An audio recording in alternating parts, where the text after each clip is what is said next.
Krishna hoite chaturmukha Hare Krishna Shivam Brahma hoite Narada Mati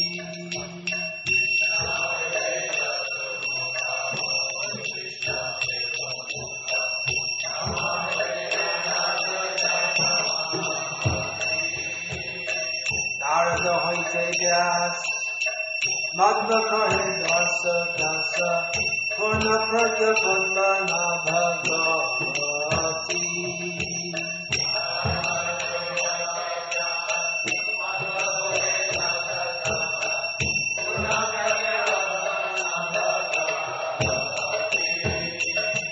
Narada hoite Vyas Madhva kahe dasa dasa Purna pragya padmana bhagavati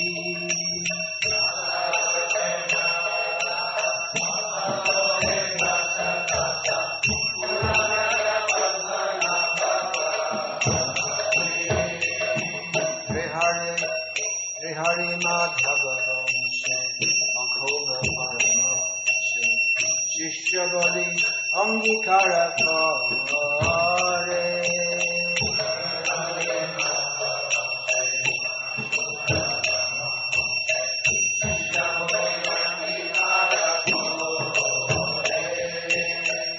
Hari Madhava Vamshe Akhoga Paramahse Shishya Bali Angikara kare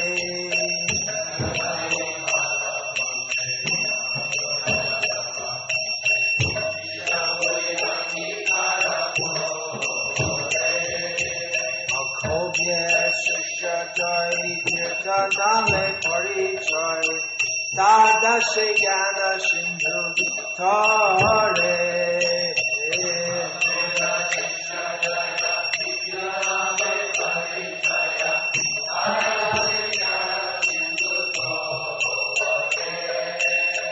Akhobye Shishya Jai Kirtaname Parichai Tadasya Gyana Sindhu Tare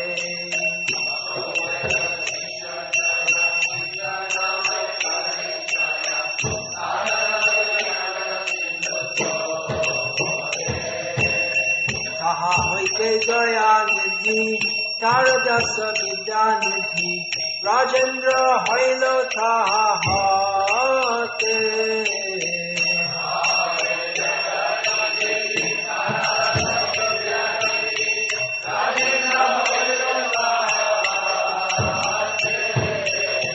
Taha hoite Daya Nidhi Taradasa Vidya Nidhi Rajendra Hailo Tahate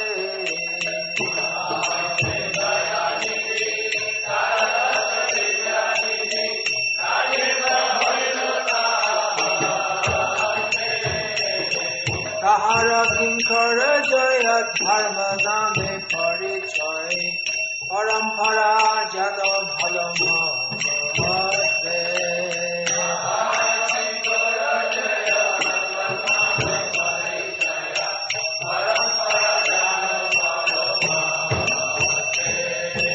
Tahara Kinkara Jaya Dharma Name Parichai Parampara Jano Bhalamate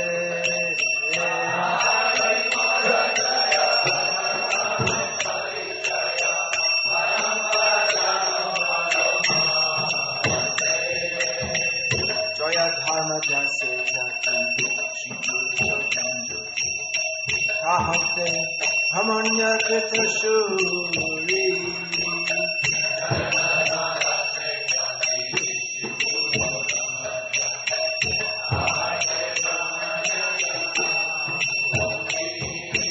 Jaya Dharma Dase Kati Shikuru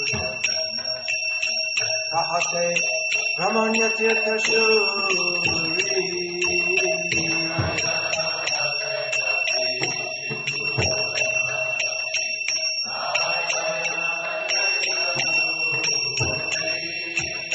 Das Tirtha Das Lokipati Das Das Taha Haite Madhavendra Puri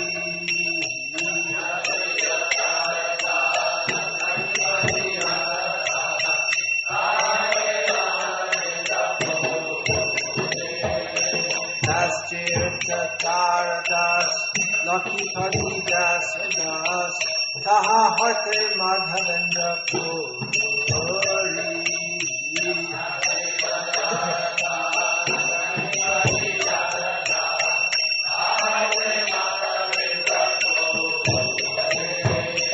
Madhavendra Purivar, Shishavara Shrisha, Nityananda Shri Advaita Vedho.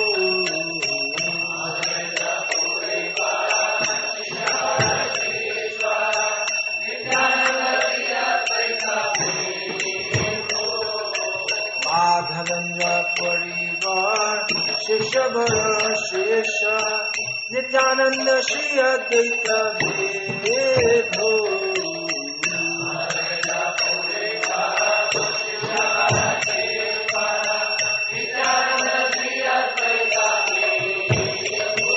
Ishvara Puri ke dhanya karilen Shri Chaitanya Jagadguru Gaura Mahaprabhu. Ishvara Puri ke dhanya karilen Jagadguru Gaura Mahaprabhu.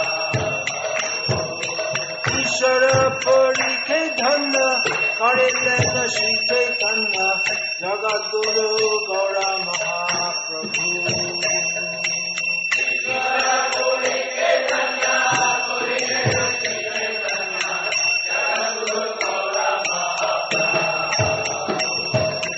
Mahaprabhu Shri Chaitanya Radha Krishna Rupanuga Janera Jiva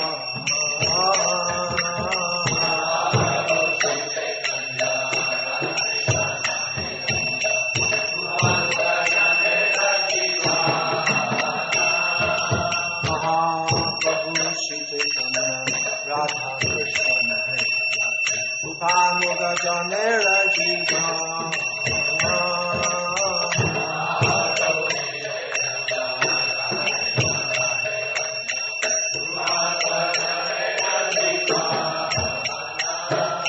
Vishambara Priyantara Shri Sarupa Damodara Shri Goswami Rupa Sanatana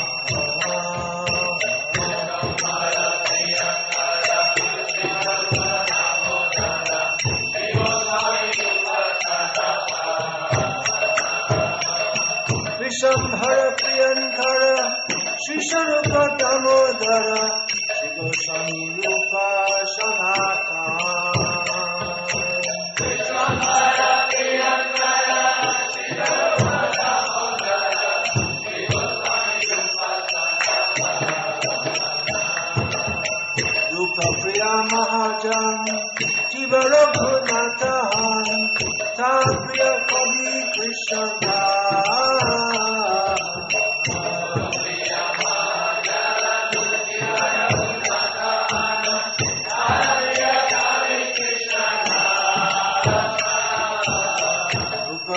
Mahajan Jiva Raghunathan Ta Priya Kavi Krishna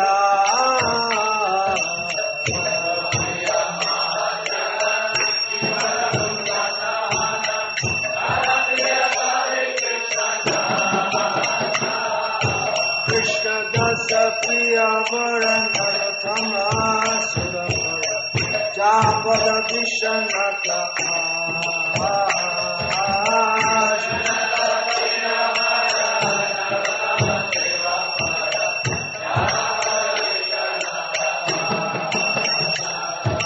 Krishna Dasa Priyavara Narottama Sevapara Japada Vishanata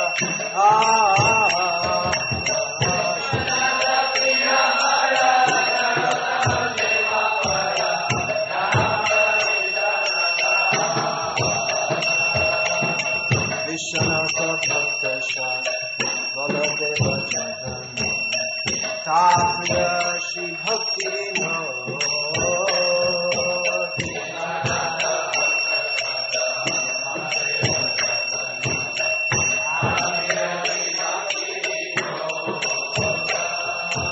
Vishanata Bhaktishan Baladeva Jagana Sapriya Shri Bhakti Dino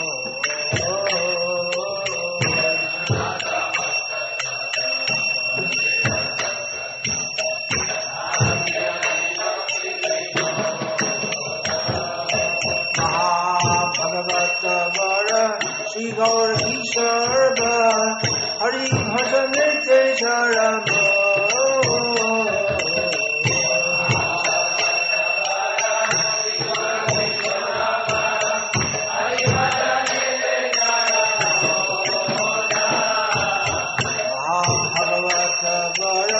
Shri Gaur Ishwarva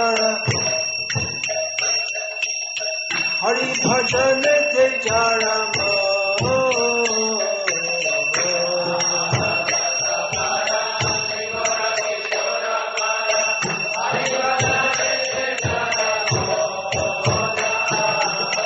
Ihara Paramahamsa Gaurangera Nija Vamsa Sade Charane Managati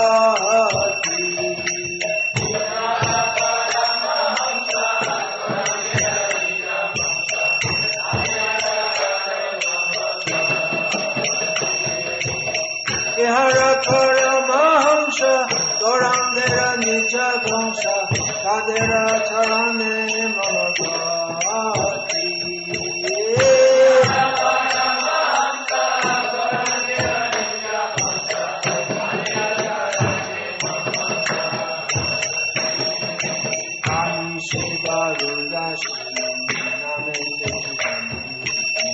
Shri Bhaktisiddhanta Saraswati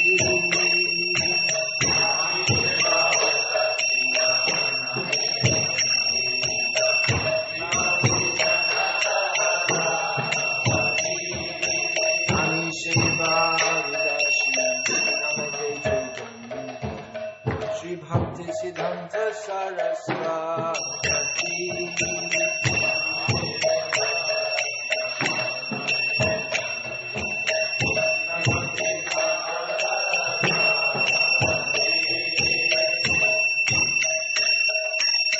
Shivasavana Vivara Sadashiva Shiva Para Mahadayita Dasana Apradhan Pacharaka Shri Bhakti Lankanama Patita Janete Gayatha Hare Krishna Krishna Krishna Hare Hare Hare Rama Rama Rama Hare Hare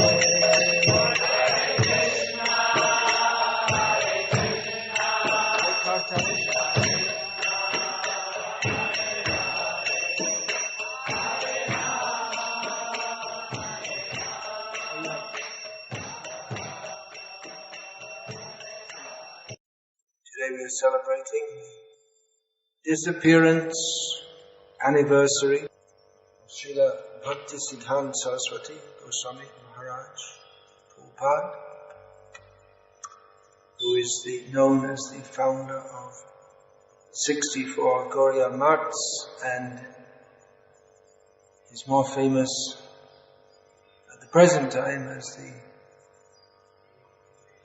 spiritual master of His Divine Grace Srila A.C. Bhaktivedanta Swami Prabhupada, the founder Acharya of ISKCON.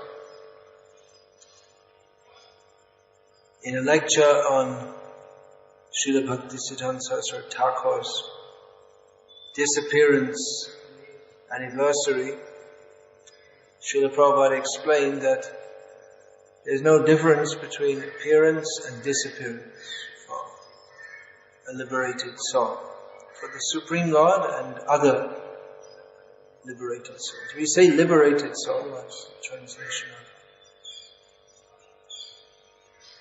Jivan Mukta or Nitya Siddha. It gives the idea, it gives the impression that formerly he was not liberated, but that's not exactly. Mukta Purush, that's the term. It gives the impression that at some point he may not have been liberated, but at the liberated soul is always liberated. Even the sadhana siddhas, once they're siddhas, they're considered always liberated. Anyway, Srila Prabhupada was explaining there's no difference between appearance and disappearance because the liberated souls are not within the scope of mundane time. It's just like the sun. For us, we see a difference between the sunrise and the sunset. And among some primitive peoples, there may have been the idea that the sun is a new sun is born every day, and the sun dies every day. But people who know the actual fact know simply that the sun comes into our vision and leaves our vision. So for the sun, there's no difference. It's just from our point of view. Just like we say the clouds are covering the sun. But it's only from our vision. The cloud has no capacity to cover the sun. So we are in Maya, we're under the illusion of Maya. But that covering is covering our vision of Krishna. It doesn't cover Krishna. Maya doesn't cover Krishna. It's Mahamaya, the external potency of Krishna. So for a liberated soul, they come into this world and they appear to be, from the worldly perspective, they appear to be part of this world, and we can also say there's a certain day of appearance and disappearance. And in biographical references in books, we will write something like 1874 hyphen, or whatever it should be, N dash, 1936, as if he came into being in 1874 and ceased to exist in 1936. That is not the case. Bhaktisiddhanta is eternally existing. And Opasiddhanta is also always existing. So Bhaktisiddhanta, in the form of Bhaktisiddhanta Saraswati Goswami Maharaj Prabhupada, comes into the world from time to time and slashes the Opasiddhanta, removes the darkness. Rupa Noga Viruddha Apasiddhanta Dvanta Harine. The darkness of the, not exactly misunderstandings, but wrong conclusions. Wrong conclusions, considering in relation to the followers of Rupa Goswami. So he removes the darkness. Dvanta Hari means he who removes the darkness. The darkness is the darkness concerning the proper understanding of the teachings of Rupa Goswami Prabhupada and his followers. In other words, the Gauriya Sampradaya. Nevertheless, we celebrate his Vyasa Puja, his appearance and his disappearance. They are days on which his appearance and disappearance are remembered, and there is no difference. So it's not that on the appearance day we speak a lot about his appearance, or that on his disappearance day we speak more about his disappearance. But actually what's in between is every second of it, every moment of it is as important. It's not just that his disappearance is important and therefore we celebrated on this day his disappearance. But it's his activities. Janma karma chame divyam evang yo vedi tatvataha tyaktva deham punar janma naiti mameti surjana. In Bhagavad Gita, Lord Krishna states that those who can understand the transcendental nature of my appearance and activities do not, upon quitting their present body, get another one, but they go directly to Krishna to stay with him, and they don't come back. So the nature of the pure devotees is they are etadishanam ishasya prakritisto pitad gunai na yujyate sadarmasthaya. What's the last line? You don't know. Na yujyate. And the last line is the important one. It means that the devotees are in the same category as the Supreme Lord, that the very nature of the Supreme Lord is that He, even though within material nature, He is not affected by it. And tadashraya, that's the last word in this verse. So those who are in the direct shelter of the Supreme Lord, they're in the same category. So, among janma and karma, Srila Prabhupada explained, the karma is most important. That's true of any person. If we think of any so-called great person of this material world, there are so many. In the modern age, there's Napoleon, Hitler, Mahatma Gandhi. These are all great persons of the material world. They made a great impression at their time. They influenced world events. So their getting born wasn't very important. It's not that upon getting born there were trumpets blown and people started writing biographies. But it's only when they started performing their various activities that their importance became manifest. So Krishna, his importance was manifest right at his janma. But that was only perceived by persons on this plane, on this earth, by Vasudeva and Devaki. But his importance became established, Srila Prabhupada explained, that when he started killing the demons, which started pretty much immediately. But even his playing in Vrindavan, of course from the transcendental perspective, everything that Krishna does, and his playing in Vrindavan is most important, but Kamsa wouldn't give two hoots, wouldn't give a damn, wouldn't care at all, wouldn't give a fig. That's the Indian term. He wouldn't give a fig if Krishna had only been playing in Vrindavan. It was the fact that Krishna was killing all the demons that caused Kamsa to have restless nights and restless days also. Made him afraid. So, similarly, Bhaktisiddhanta Saraswati, in one sense, and then let's back to Krishna first, so we can complete the example. So from Krishna's point of view, or the devotees, pure devotees' point of view, his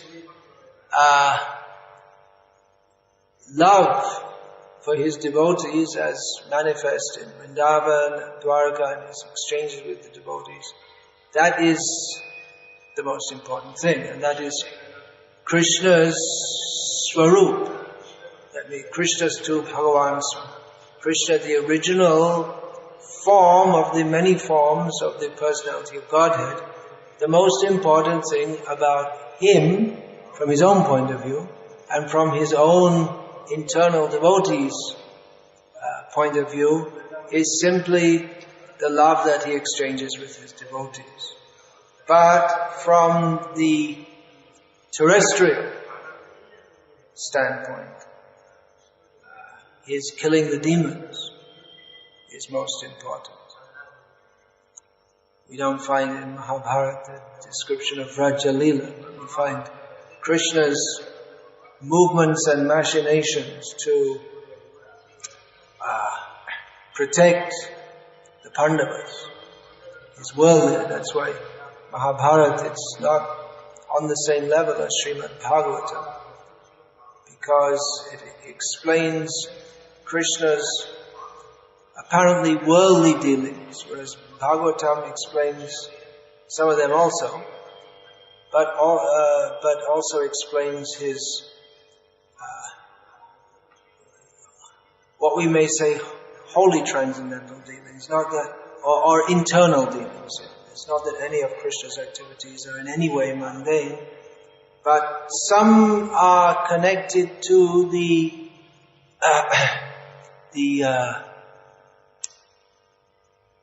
earth's, the bharaharan, the lifting the burden of the earth. That those activities are performed by the Vishnu aspect of Krishna, who is non-different from Krishna.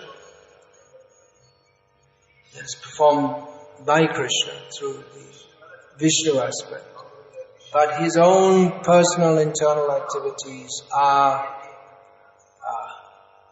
Rasa-vilas, playing the Ras-lila and all the Vraja-vilas, especially the pastimes in Vrindavan and also in other places.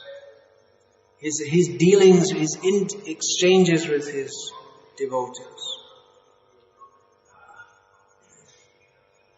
So similarly, Bhaktisiddhanta Thakur, the most important, or his Swarup, if we have Swarup Vichar, if we try to understand what is his internal activities, that is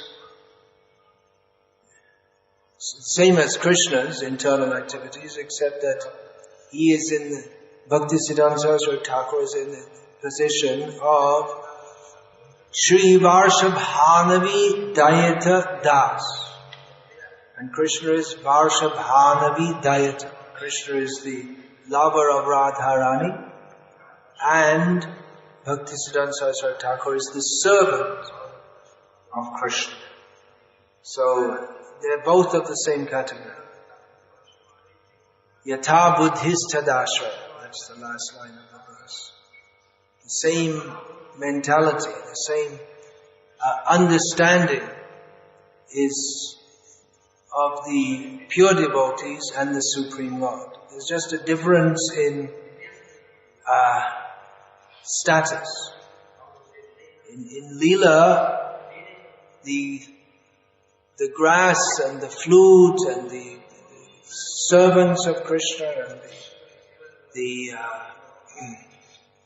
friends of Krishna, the parents of Krishna, the lovers of Krishna, they're not any less important than Krishna.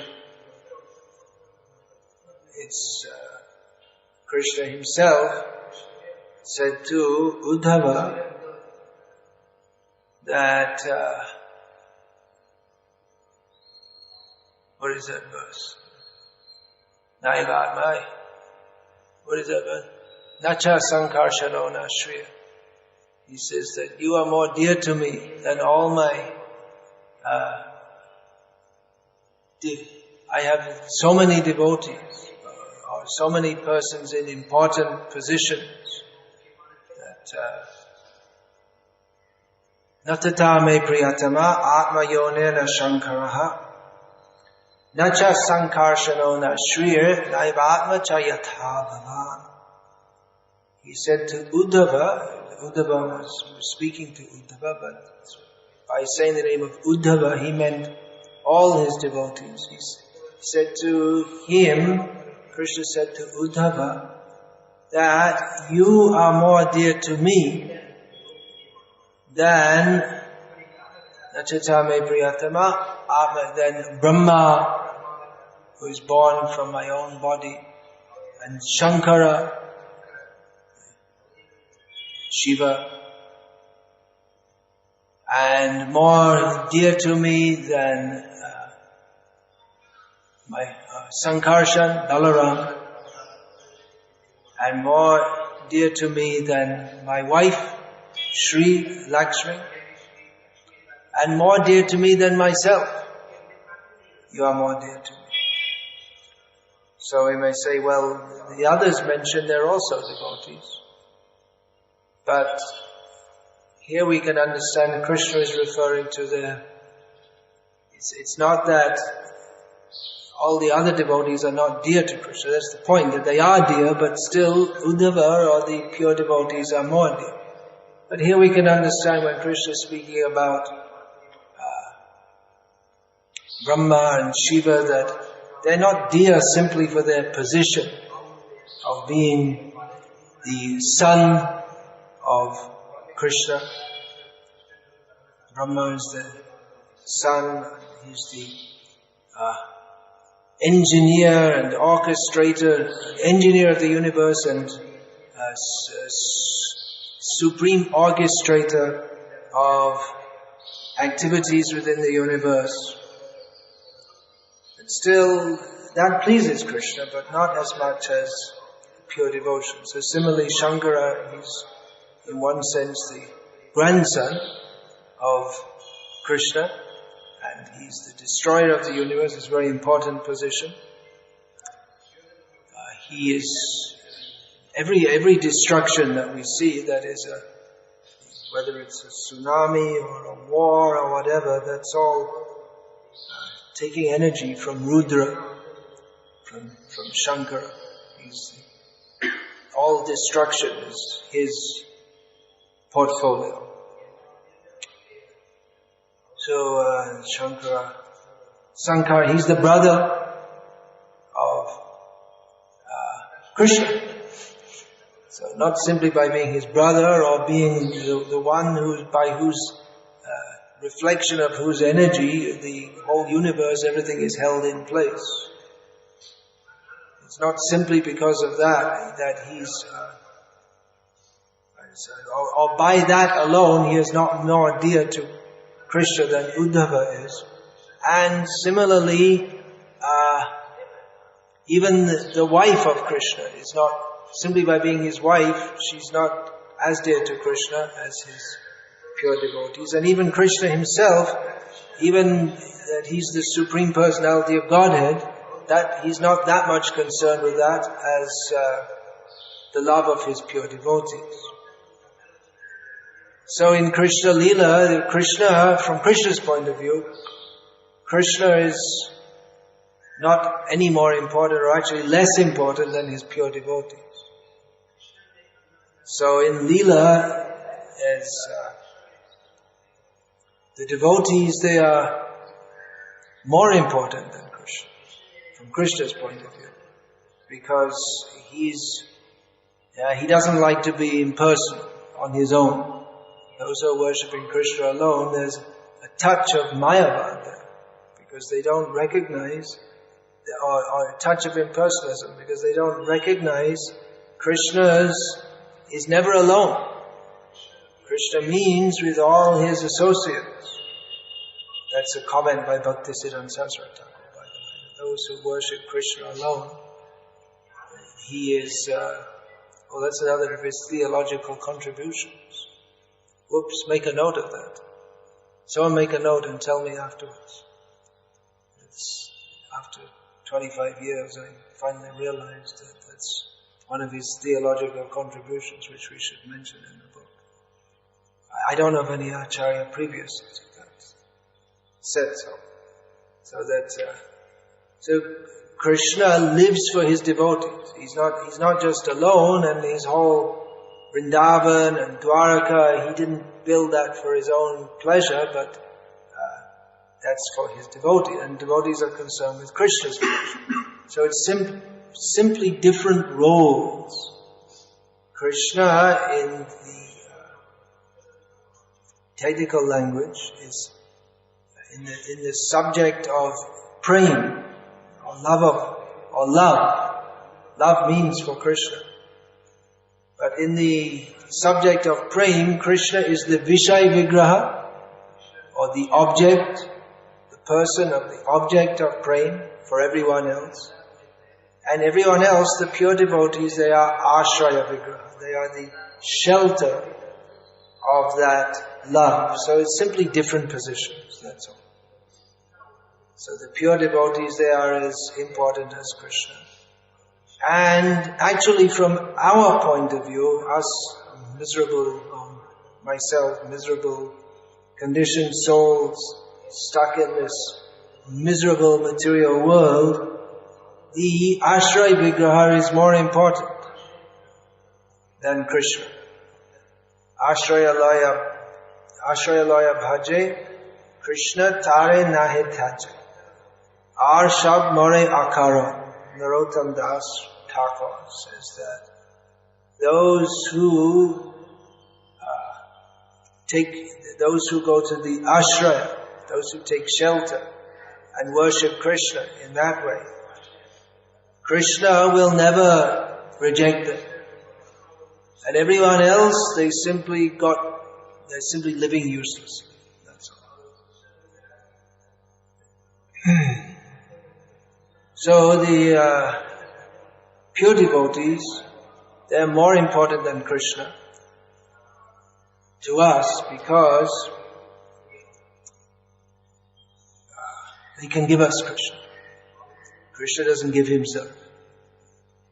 Why should he give himself to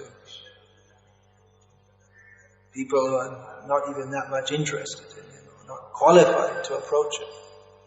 But the pure devotees, in Bhaktivinoda Thakur's words, Krishna Shaitoma, Krishna Dite Paro, Tomara Shakati Acha.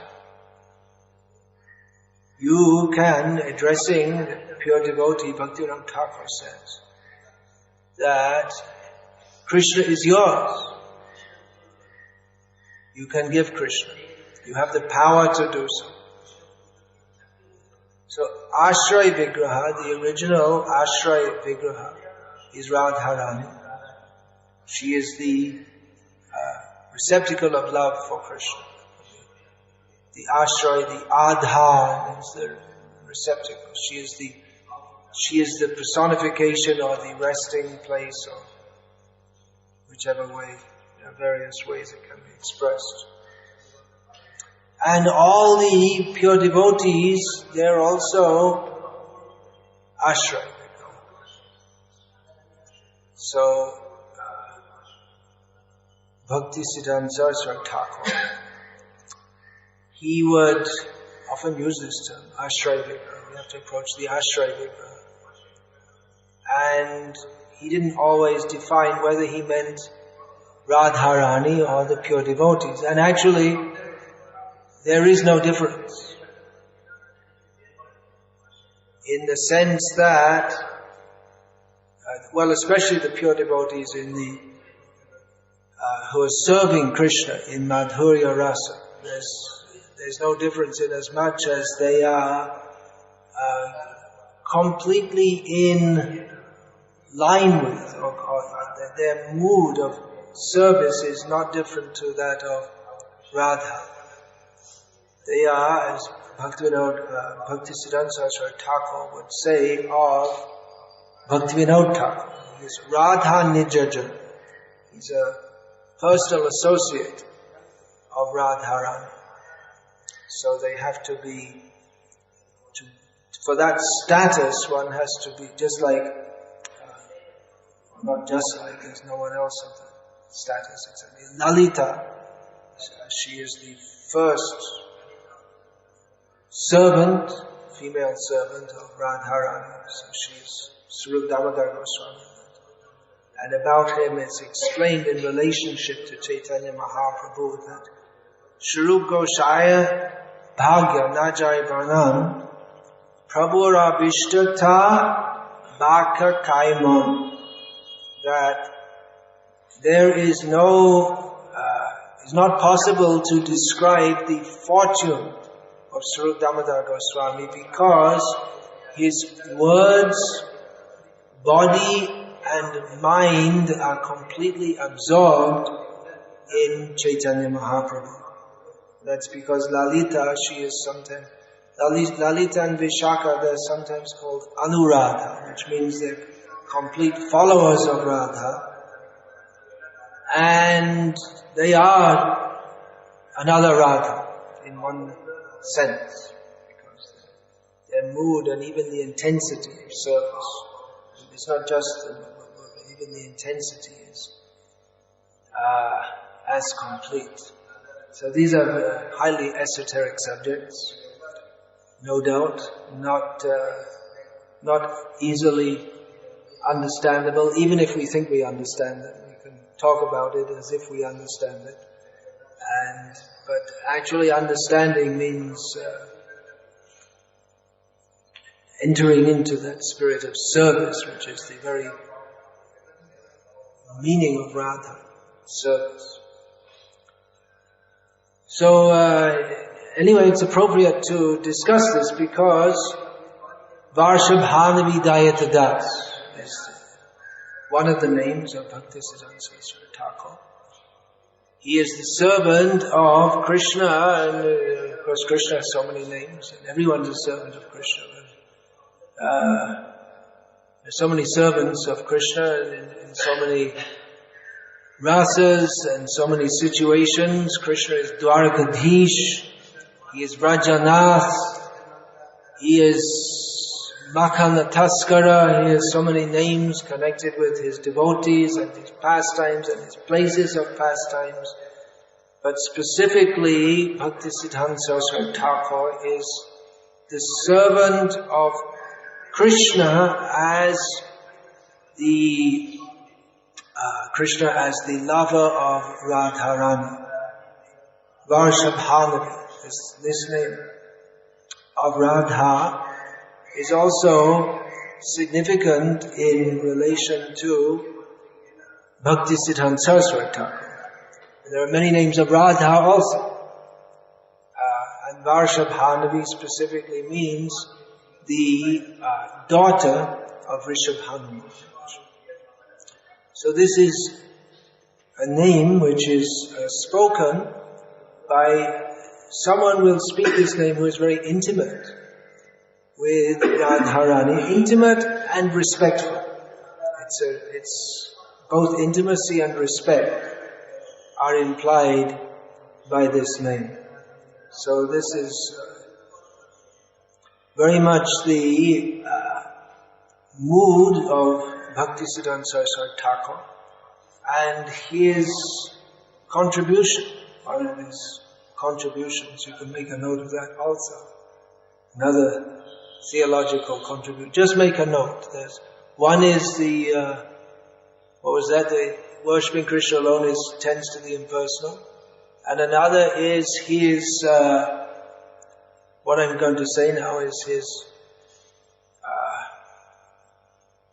Pujala Ragapata Gaurava Bhangi. He's approaching the path, the Ragapata, the path of worshipping Krishna in Vrindavan beyond the platform of rules and regulations, simply in pure love.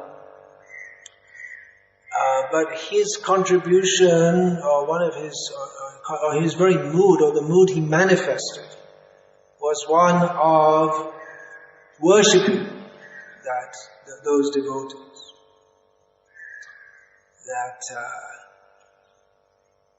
That we serve such devotees. We approach the Ragapata not jumping into a sari, and not that now I am Lalita Saki, now I am a gopi, but to serve those devotees, which is actually the only way to approach it, because the devotees in Vrindavan, or all pure devotees, they're not in the mood that I'm becoming a gopi so I can enjoy dancing with Krishna. But I aspire for that situation. I find the Gauriya Acharyas have written many prayers in which they aspire for the situation of a young girl in Vrindavan so they can serve Radha and Krishna. And so especially the gopis of Vrindavan, they're very respectful to Radha. Actually, even to qualify that, the Sakhis, they may sometimes not be so respectful externally, but the Manjaris, the young girls, they're very respectful. So, Pujala Ragapata. Our business is not to try to enjoy becoming devotees or enjoy the liberated state, but to worship them. We go beyond the Gaura, the mood of, going beyond the mood of awe and reverence, but to worship. It's not that puja is all given, or the mood of reverence is completely given up, but that is directed toward the intimate devotees. And that brings intimacy. So this is the internal life of Bhaktisiddhanta Saraswati Thakur, which he was very careful not to demonstrate. He didn't like to show that. He spoke of it. By his activities, we can understand he was fully there all the time. Not just by his speaking of it, but his often, especially with more intimate devotees, he would speak to them about these topics, not telling stories about that, but revealing how their service in the Sankirtan movement it's not just that we're ordering so many bags of rice, it's not just some kind of chore that we have to do. You know what the word chore means? In English it doesn't mean a thief, it means a task which it's just something you don't really want to do, but you do it. It's drudgerous task. It's called a chore in English. You do it, but what am I doing? Cleaning the pots. I should go into Vrindavan and put on a sari and become a gopi. But you would reveal, the Bhaktisiddhanta Saraswati Thakur would sometimes reveal that all these services, they are exactly non-different, if we can understand that. It's on this is service to Chaitanya Mahaprabhu, who is, we just read this, Mahaprabhu Sri Chaitanya, Radha Krishna Nahayana. He is Radha and Krishna. So it's not that these services in the Sankirtan movement are any different from means it's a different phase of the Lord's pastimes. There's Radha Krishna and Chaitanya Mahaprabhu. Same, but just in a different manifestation. So not different from or any less than serving Radha and Krishna in Vrindavan. And actually serving Radha and Krishna in Vrindavan, they'll also be ordering rice. Maybe not exactly from the shop, but they has to be prepared. You may say, well, what's the ultimate goal of life? Well, I'll take the form of a gopi and string a garland. String a garland. And then I have to make some pan. That's what people in a pan shop do. I'm going to do that. That's the ultimate, to come to, that is the ultimate goal of life. So it may seem drudgerous or boring, but it's the same thing in Gaur Leela and Krishna Leela. It's just that the Lord himself is in a different mood and the devotees respond to that. So, he would reveal that, just like one of his disciples, once he was walking with Bhaktisiddhanta Saraswati Thakur.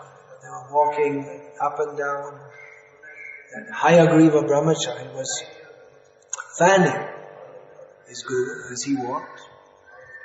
On a hot day, that's what disciples do. It's the kind of thing they're supposed to do. We don't do nowadays because we think of fans either something you offer in arati or it's some electrical item. So there's less service to gurus thanks to modern technology. Otherwise the disciple, they would have to stay up all night on a hot evening, fanning. That was being done even up to the time of Bhaktisiddhanta. I don't know if, I never heard that they personally did that, but at least his sannyasis. I know of at least one case of one devotee who was also a disciple of Bhaktisiddhanta Saraswati. He was fanning one sannyasi who was practically his grandfather's age. He would fan him all night. So, you lost track of what I'm saying? No? So, anyway, this Hayagriva Brahmachari was fanning Bhaktisiddhanta Saraswati Thakur. And he was a prominent devotee. And he, at that time, he wasn't so much a preacher, but he would organize preaching. He was a big organizer. He would go to places. Preacher not in the sense of what Bhaktisiddhanta Saraswati Thakur would call a platform speaker, one who sits on a seat and speaks. But he would meet people and he would preach to them and get donations for the activities and organize programs, go to different places and organize programs. So he was an organizer, and later by his service, that service to the Vaishnavas, he himself became, actually you could say in many ways before the advent or before Srila Prabhupada, our own Srila Prabhupada, his activities became revealed to the world. That Madhav Maharaj, he later took sannyas after the departure from this world of Bhaktisiddhanta Saraswati Thakur. He became, in many ways, the most prominent preacher. And even though he wasn't the inheritor of either of the two camps that the Gauriya Math split into. He wasn't the appointed Acharya or any such thing, but by his own preaching capacity, he actually made many disciples and established many maths. So Hayagriva, he was fanning Bhaktisiddhanta Saraswati Thakur, and he had been deputed to bring one complaint about another disciple to Bhaktisiddhanta Saraswati Thakur. He was told, "You're showing your mouth. Please keep it closed," as Bhaktisiddhanta Saraswati Thakur said to Jyoti Shekhar Prabhu, who was sitting like that with his mouth open. Don't show such a big face. These are some basic things. Another thing you can learn is that civilized people, when they urinate, they don't stand up. That's for horses and cows and squatting. I don't want to embarrass you, but I happen to notice that you are doing so. So many things. Modern Indians also have to learn how to be human beings, because in the last generation they forgot. Otherwise, at least they were human beings. Now in the present generation, they've also joined the subhuman species. So, anyway, back to discussion of Radharani. It's all not different. So, how can we attain Radha service? Well, first thing, when you urinate, squat, don't stand up. That's the first thing. First become a human being, and then we'll talk about other things. So, he didn't want to do this, he felt hesitant to do it, but because he was pressed to do so by a sannyasi godbrother who himself didn't want to bring this to the attention of Bhaktisiddhanta Saraswati Thakur, he asked Hayagriva to do so. So while they were walking, and Bhaktisiddhanta Saraswati Thakur was talking, as he always was. He was a non-stop fountain of Krishna Katha. He was unstoppable. I mean, even when his servant would want to stop him, as it's time to take your lunch. And he would, we have to take a lunch, or we have to go after that. We have to, but Bhaktisiddhanta Saraswati, he wouldn't like to be stopped. And he wouldn't like his servant to stop him. He'd get upset. Don't interrupt. I'm talking. He's always talking. So how will he ever take his lunch? So his servant would anyway interrupt. Or sometimes they would, the people he was speaking to, they would speak to them and tell them, now just excuse yourselves, you go, otherwise he won't stop. Then he'll never eat. So anyway, Hayagriva Prabhu interjected within the discussion that this has taken place, and this devotee has not done his service properly, and what had happened actually, there was a deity installation arranged in Assam, which is a remote place. It was in a remote place in a remote place. It was a remote village in a remote state, and there's not much Gauriya Math contact there. So the local devotee, he was supposed to organize everything, and all a party, and then Hayagriva Prabhu came with a party of devotees a few days in advance just to help with the final arrangements. And he found that before making the final arrangements, he had to make the initial arrangements because nothing had been arranged. And it should have started weeks and months ago to arrange a big festival. But then, seeing the situation, well, he could have just cancelled the whole thing and said, let's put it off till later. But he applied what Bhaktisiddhanta Saraswati Thakur said in relation to Hayagriva Prabhu is volcanic energy. And in a short time, even though he didn't know anyone there, he didn't know the local language, but within just like 3 or 4 days, he organized a whole festival, got donations, made publicity, and huge festival was organized. And Bhaktisiddhanta Saraswati Thakur didn't know when he came that it was a last-minute job to organize it all. But the other devotees, they were very upset with the local devotee on the spot who was supposed to be organizing it all. And they thought, well, Saraswati Thakur, Guru Maharaj is thinking that he did it all, but actually we did it all. And he didn't do his job properly.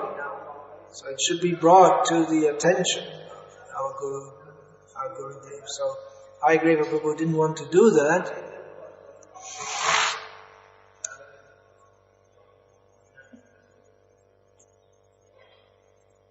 But being repeatedly requested, being pressed by one of the sannyasis, Hayagriva Prabhu he said, this has happened. And as Hayagriva Prabhu had thought, Bhaktisiddhanta Saraswati Thakur became somewhat annoyed that why are you complaining? Why are you complaining about something? And then seeing that Hayagriva Prabhu he was not happy, Bhaktisiddhanta Saraswati Thakur started praising Hayagriva Prabhu, and then Hayagriva thought, oh, it's even worse now. I was unhappy not because my Guru is chastising me. He's thinking I can't take the rebuke, but I'm unhappy because I didn't want to make him unhappy. So anyway, the method of how Bhaktisiddhanta Saraswati Thakur spoke to him, he changed the mood from being angry. He said that you should understand that all your service is meant for Radharani. That brings me back to the point I made. This whole narration comes back to the point that all the services in the Sankirtan mission, they're all services for Radharani. If you remember, I was making that point, so now we came back to that. Now he explained this, which is another theological contribution, you should say, but alright, make a note. That all, even apparently drudgerous services, going out organizing bags of rice and bringing people, getting people to donate money. That's not spiritual. Asking people for money, it's not spiritual. It's mundane. But if done with proper understanding, this is as transcendental as worship, offering the arati. Or as transcendental as sitting in Golok Vrindavan making garlands for Radha and Krishna. If one can understand this. So he said that you should understand that service is meant for you. If others don't do that, that's not your concern. But if they miss the opportunity, that's not something for you to complain about. You have everything you do is meant for the service of Radha. So don't become disappointed if others don't. You have to do your service.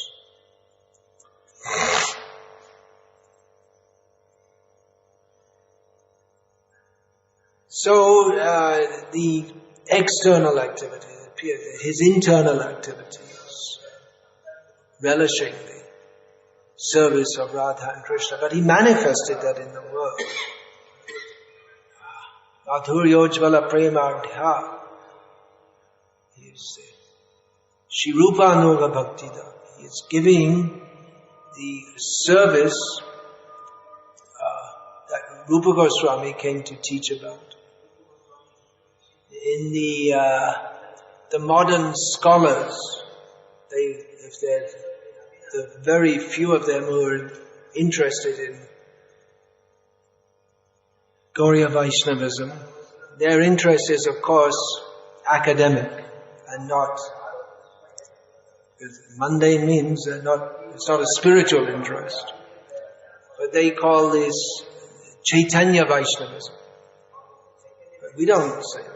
Gauriya Vaishnava means servant of Radharani, and Rupanuga. We don't say Chaitanyanuga or Gauranuga or Rupanuga. So Rupanuga means followers of Rupa Goswami, because that gift of Chaitanya Mahaprabhu is received through Rupa Goswami. If Rupa Goswami hadn't revealed it, then Chaitanya Mahaprabhu would have come and gone and no one would have understood anything about it. Sri Chaitanya Manobhishtam Sthapitam Yena Bhutale Swayam Rupa Kadama Hyam Dadati Swapadantikam. We offer obeisance or we pray for the shelter of the lotus feet of Rupa Goswami, who has revealed within this world the heart's appetency or heart's strong desire of Chaitanya Mahaprabhu. And what is that? Well, that can be understood in two ways. One is his Chaitanya Mahaprabhu is Krishna in the mood of Radha, pining after Krishna. So, Vraja Gopi Bhav, this Chaitanya Mahaprabhu has revealed that. But that he has revealed, it was revealed by Rupa Goswami. No one else. Only two people understood it at one point. They were Swarup Damodar and Rupa Goswami. But Swarup Damodar, he didn't reveal that to others. But Rupa Goswami did. In his... Anyway, that's all. Pastime. So, but another way this is understood, this Bhaktisiddhanta Thakur and our own Prabhupada would explain what is that inner heart's feeling of Chaitanya Mahaprabhu. Priti vite ache jato nagaradi gram sabatra prachahoy vimorana. So, these two are non-different. Make a note of that. Make a note that the Sri Chaitanya Manobhishta, the Chaitanya Mahaprabhu's internal longing and his apparently external activities, they're also not different. So, Rupa Goswami revealed that therefore we are Rupanuga. And Rupa Goswami, he, in his Bhakti Rasamrita Sindhu, particularly, he described what is the Vraja Rasa, or the rasa of devotees of Vrindavan that Chaitanya Mahaprabhu came to give, and especially, and how to approach that, how to come to that platform. That's all described in Bhakti Rasamrita Sindhu. So that's another, apart from the specific pastime of Rupa Goswami revealing the meaning of Chaitanya Mahaprabhu speaking as if Chaitanya Mahaprabhu would recite a verse which sounds just like some kind of mundane love, and actually it is. It's taken from mundane poetry, in which Rupa Goswami revealed what Chaitanya Mahaprabhu was feeling and thinking of when he recited this. He wasn't talking about any mundane love, but he was revealing the feelings of Radharani for Krishna. So that's Rupa Goswami revealed that, and he revealed everything else in relation to that in an encapsulated form, a concise form in Bhakti Rasamrita Sindhu. These topics might be a little difficult to grasp for those who are reading Bhagavad Gita as it is and haven't studied Srimad Bhagavatam. But these are difficult topics, and difficult to grasp even mentally, and to grasp them in our heart. That's even more abstruse, or difficult, subtle. It's even more subtle. But Bhaktisiddhanta Saraswati Thakur, that was very much his teachings of the language, the level it's not very easy to enter into. His writings are not even possible some of them are not possible to translate in simple English without adding lots of footnotes. So, everything he said was so many. Well, that's true whenever we speak of Krishna, but especially his style of presentation was, from our perspective, very complex. From his perspective, not. Just like for Einstein when he's discussing E equals mc squared, for him it's all understandable. That's why he could make that formula. But for everyone else who tries to discuss it, in fact, we hear that he could only speak with one or two people freely and discuss these things. And up to date, no one else, it seems, has really been, no one's understood it. Although some people may understand to some degree. So, for Bhaktisiddhanta Saraswati Thakur, his manner of speaking was not complex, it was just talking, that's all. But for everyone else, it was very difficult, for most. So, when he would give lectures afterward, all the disciples would gather around one of his sannyasi disciples, Bhakti Rakhak Sridhar Maharaj, and he would give the class again in a simplified form that they could understand, because he could grasp it. And it wasn't just a matter of the language that Bhaktisiddhanta Saraswati Thakur, he didn't speak in Bengali, because you could say it's Bengali, but most Bengalis couldn't understand it. And I've seen this. I've approached some things written in the course of my attempting to translate his writings sometimes I would approach a Bengali who's well educated from the mundane point of view, and actually a devotee. I specifically think about a devotee, and they wouldn't understand what it means. Or even if they'd attempt, they'd get it fabulously wrong. They wouldn't understand. So most Bengalis wouldn't understand. It's not just a matter of understanding Bengali.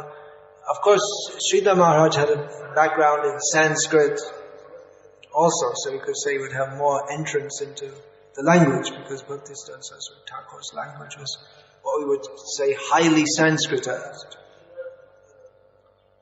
So it's just like sometimes they say this Mani Pravala, it's a form of Tamil. But if someone speaks in Mani Pravala, then approximately 99.99% of Tamils won't understand what's being said.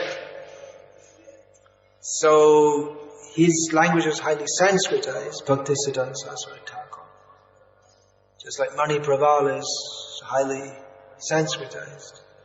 But it's not just being able to understand Sanskrit that gives entrance into that. But it's also required to be Chitete Korya Aikya, to have one's heart the same as the Guru. Then he can understand. Otherwise you can't understand.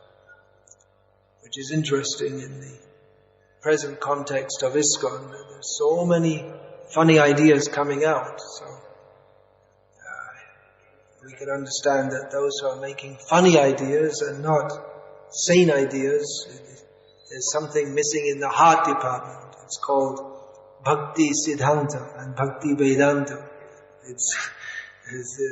Something else is there. It's not Arna Kari Homanayasha. It's not they're completely not completely in line, or they're cultivating desires other than Guru Mukha Padmavaka Chitete Karya Aika, and then comes out Chitete Karya Dvaita. You make more than there's two. The Prabhupada said this and I think that. So something else comes out. But those who are Chitete Karya Aika, then what they say is the same. Or Prabhupada is saying, oh, Bhaktisiddhanta is very complex. Prabhupada is very simple. It's different. It's not different. It's the same. Absolutely the same. There's no difference whatsoever. Just like there's no difference between Radharani and Bhaktisiddhanta. No difference whatsoever. But there is differences. But in essence, not different. So please chant Hare Krishna for a few minutes and I'll come back. This morning is a long session. It's not over yet. So apologize for those who are not accustomed to sitting for long satsangs. You'll have breaks every so often, so you can get up and stretch your legs and stretch your neurons also, possibly. The Tamil word for neuron? No, brain cell.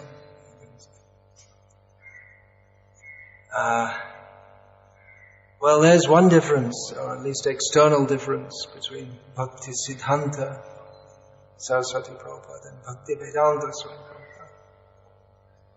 Our Prabhupada, as we may say. He didn't give very long classes generally, and at one point even he told devotees that don't give class more than half an hour because people can't listen longer. They don't have the capacity to listen longer. As Bhaktisiddhanta Saraswati Thakur, when he sat to formally speak, at least 2 hours. That was the minimum. Daily. He would spend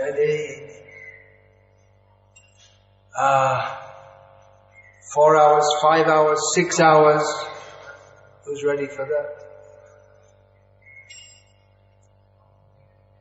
He would go on, and then sometimes at the end he would apologize. I'm sorry, I kept you for a long time. He said, I'm unable to express in any language what I have to convey. Therefore, my lectures are difficult and prolonged. He also apologized for his inability to speak simply, because it's, by long practice I'm accustomed to speak in this way, in a very apparently complex manner. He said, because I don't know properly any language of this world, therefore I'm not able to speak in a manner that people can easily understand. Therefore I'm obliged to speak at length. Another reason he gave is that people have so many misconceptions, and therefore I'm obliged to speak at length to dismantle the misconceptions.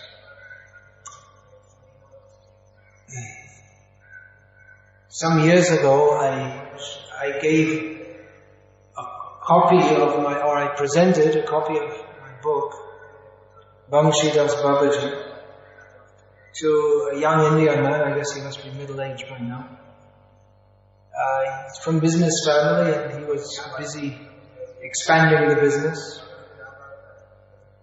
setting up new offices in different parts of the world. So I gave him the book. It says, A Man of the World. And you've seen the picture of Bhaktisiddhanta Babaji. He is quite clearly not a person of this world, not the kind of person you'd want to introduce to your in-laws, as they say. If you're invited to see the mayor, he's not the kind of person you want to bring with you. Or at least the mayor is not what we would call a formally presentable person. So that's clear from the photo of him, which is on the front of the book. His appearance, the way he's dressed, or rather hardly dressed at all, and his wild hair and beard, and the look in his eyes, he actually looks crazy. And from the external point of view, he was crazy. And in any other country but India, he'd probably be considered crazy. Maybe put in a mental institution or something. Wouldn't make any difference to him, because he didn't live in this world. Wherever he was, it didn't make that much difference. Hare Krishna. So anyway, I gave the book to him, and he took it and he looked at it and he said, who was he? You have to read the book to find out. But what did he do? Doesn't look like the kind of person who would do things of any significance in the worldly sense. This man, this businessman, he was busy doing things, opening branch offices in different countries, expanding the business, making new contacts, making more and more money, even though he could have actually just not done anything because his parents were already rich. So I replied to him that, well, he loved Krishna. The man didn't relate to it, couldn't relate to it. So what is Bhaktisiddhanta Thakur's glory? He loved Krishna. But he also did many things. He was the founder of 64 Gauriya Maths. Established several presses. He established 6 or 7 magazines, depending on whether you want to call the Harmonist a new one, which it is practically, but it was considered a continuation of the Sajjana Toshan, which is in a different language. He initiated so many disciples. He was given formal receptions by the dignitaries of several cities. He met many kings and the Maharajas. At that time there were still Maharajas, at least in name only, in India. And he met the British governor. He developed Mayapur especially. So he did many things. He made his mark in the world. His mother would have been proud of him. Just like sometimes we find, well, especially in our generation of Prabhupada's disciples, the parents were often really upset when their sons joined the movement, because they wanted them to do something in the world, and instead they're just jumping around in the streets in orange bedsheets, as they said. So, but then later, they became somewhat pleased in many cases if their son became a leader, just like within ISKCON, just like Keshav Bharati Maharaj explained or told them.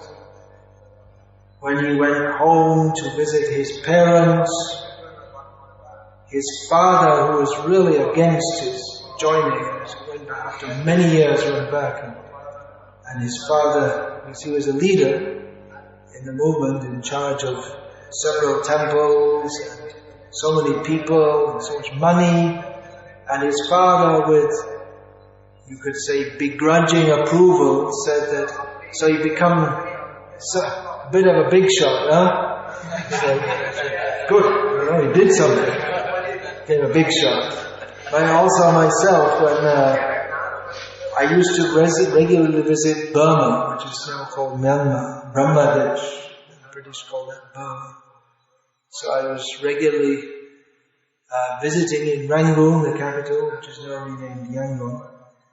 And I would regularly visit a Marwari businessman there who gave us a place to stay. Actually not a place to stay, he arranged prasadam and all these things. I once went to meet him in his office. When I was going, I was a brahmachari mostly, and then I came once after taking sannyas, and so I met him, and he addressed me by my brahmachari name, and I told him, well, my name changed now, now it's a different name, I took sannyas. So this Marwari businessman, he turned to his friend and said, promotion ho gaya. He got a promotion. That's how worldly people see it. And that's why it was necessary to found the Gauriya Math. Bhaktisiddhanta Saraswati Thakur used to refer to, he would often use these terms, morphology and ontology. I don't know if there are such terms. It means the external manifestation and the internal essence. Actually, morphology, the actual English translation of it is the study of the body. It's a branch of medicine, pathology. I'm not exactly sure. But Bhaktisiddhanta Saraswati Thakur would use that to mean the study of the external body, or the activities, or the buildings and the organization, and even his own big title. Of course, they're not in the sense that the soul is different from the body. They're not exactly dividable or separable, because the temple of Krishna, or the Gauriya Math, is the building. The Gauriya Math is spiritual, but there's at least what we can say is just like Krishna and Krishna's body are not different. But people who see externally, with external vision, they see Krishna as a prince, as a philosopher, as the husband of so many different women. So in this way he spoke of the buildings and the organization, and this is the morphology of the Gauriya Math.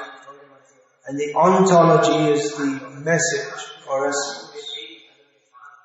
And he also applied this. He used many words in original ways, not finding, in English, not finding sufficient terms for explaining. He would use morphology was another of his neologisms. In English, it means a new word or a new usage of a word. So he also said that the following the rules and regulations, that is the morphology of bhakti, and ontology is the mood, that's the spirit of surrender that's supposed to, that the following the rules and regulations is supposed to give rise to. So anyway, if we think Bhaktisiddhanta Saraswati Thakur, the founder of 64 Gauriya Maths, and he initiated so many disciples, he wrote so many books, and like this, he was a big shot. In the worldly sense, he was recognized by the British governor of Bengal visited Mayapur, and the British governor of the Madras presidency inaugurated the Krishna Kirtan Hall, which is the hall of the Gauriya Math he inaugurated, it means he officially opened it at Madras. So, if Bhaktisiddhanta Saraswati Thakur had been a sadhu in the manner that Bhangshidas Babaji Maharaj was a sadhu, then no British governor would have, well, for a start, he wouldn't be having functions. They might have some function, some disappearance festival of an acharya, but no British dignitary would visit such a thing. But because he was a big shot, he had a big organization, and he had buildings built, and he himself was moving among the highest class of society, he would meet intellectuals and professors and business leaders. So the political leaders also took note. And especially the British liked him because he Bhaktisiddhanta Saraswati Thakur, because he followed Bhaktivinoda Thakur's policy of cooperating with the British, which pretty much everyone else around Bhaktisiddhanta Saraswati, except those who were in the pay of the British, and even many of those who were in the pay of the British, they didn't like it. Bengal was where Bhaktisiddhanta Saraswati Thakur was based, from the morphological standpoint, the external standpoint, was the main hotbed, or the fulcrum of resistance to British rule, protest against British rule. So they liked him, and he propagated that in his newspaper. And the Gauriya, his main magazine, in the first editions, and the Nadia Prakash, they would give not his newspaper, they would not just give news of the spiritual world, but also some news of the material world.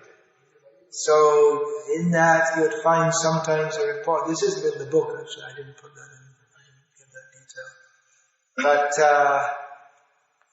in reporting the news of, if say there was some explosion done by those who were fighting for independence, he would, in the Nadia Prakash, it would be reported as an atrocity.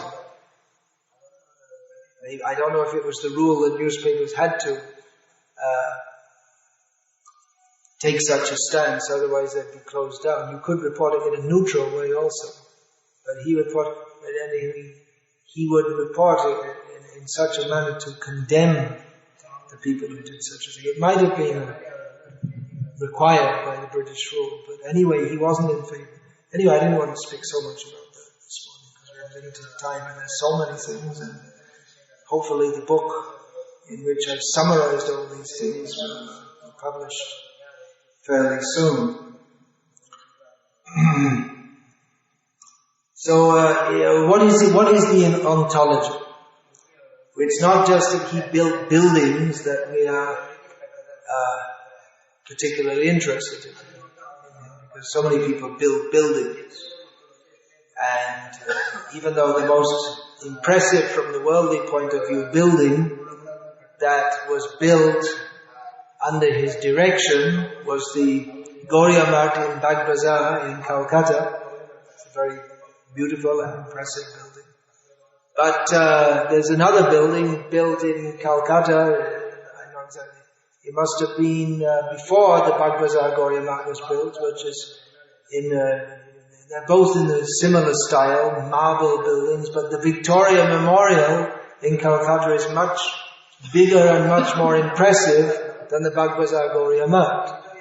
So, even from the point of view of building buildings, his building was not as impressive as others. And he stated several times, seeing that his disciples were concerned with the building or the morphology. He said, who will occupy this room after the Math, Sri Gauriya Math, was shifted from the rented house in Ultadingi Road to Bagh Bazar? Then from that cramped, rented premises to a big marble palace, and the disciples were fighting, no, I should have this room, no, you should, no, I should have this room. So he perceived that some of his disciples were more concerned with their prestige and position, and therefore I should have the best room to commensurate with my status. So he several times said that I have not come as like a contractor to build buildings. That is not my function. But I've come as a peon of Rupa and Raghunath.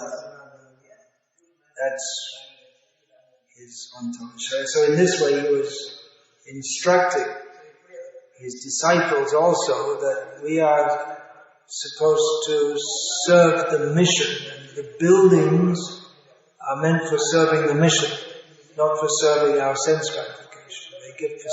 The buildings give facility for the inhabitants to fulfill their bodily needs so that they can, without being distracted by having to in any other way fulfill their bodily needs, they can fully engage their bodies in the service of the mission.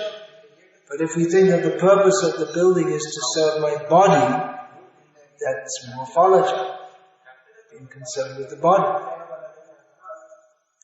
So what is the ontology? We should be more interested in the ontology than the morphology.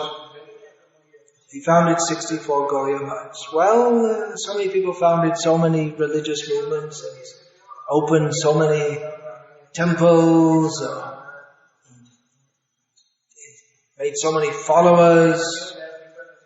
So in that regard, Vivekananda was a much bigger figure than he. They were living at the same, they were contemporary. Vivekananda was older.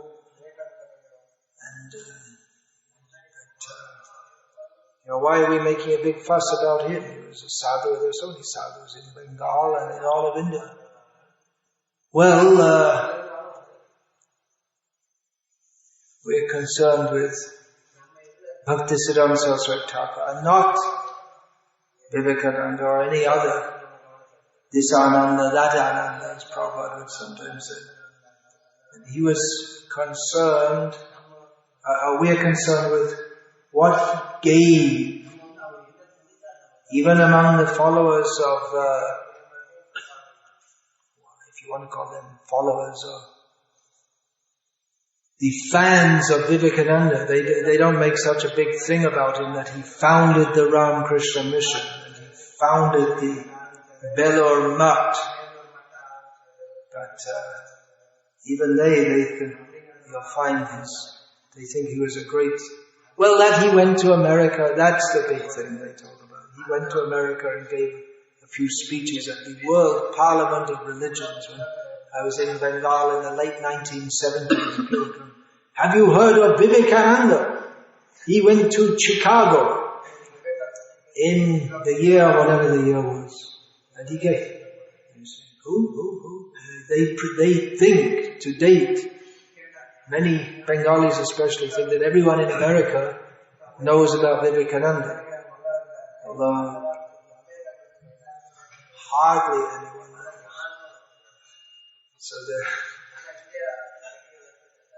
they think that he has, because at that time there was some interest. But it's just like, for some time there's interest in Michael Jackson. Who has heard, now this is a question for all of you, who has heard of Donny Osmond? Those of you from the West. You ever heard of Donny Osmond? Well, when I was about 10 years old, there was this horrible song, which was the most popular song at the time. What was the song? Puppy Love. There's a song called Puppy Love, and he was a puppy also. He was only about 12 years old or something. So it's very popular. And in Britain, he was American, this Donny Osmond. But in Britain, he was even more popular than in America. So people were, Donny Osmond, such a wonderful song. Now he's forgotten. So like that, Vivekananda it was a novelty that some an Indian in itself was a novelty, but dressed in real Indian style and spoke very good English and addressed, and people gave very lucid lectures, and it was something interesting, just like much less effect than Donny Osmond. But he was in maybe in the newspapers for a few days, and they forgot for the last over 100 years. People in Bengal say that Vivekananda is still, people in America say Vivekananda and say, oh!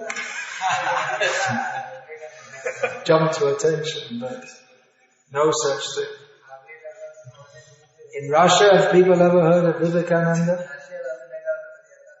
No, only the devotees probably have heard of him. So,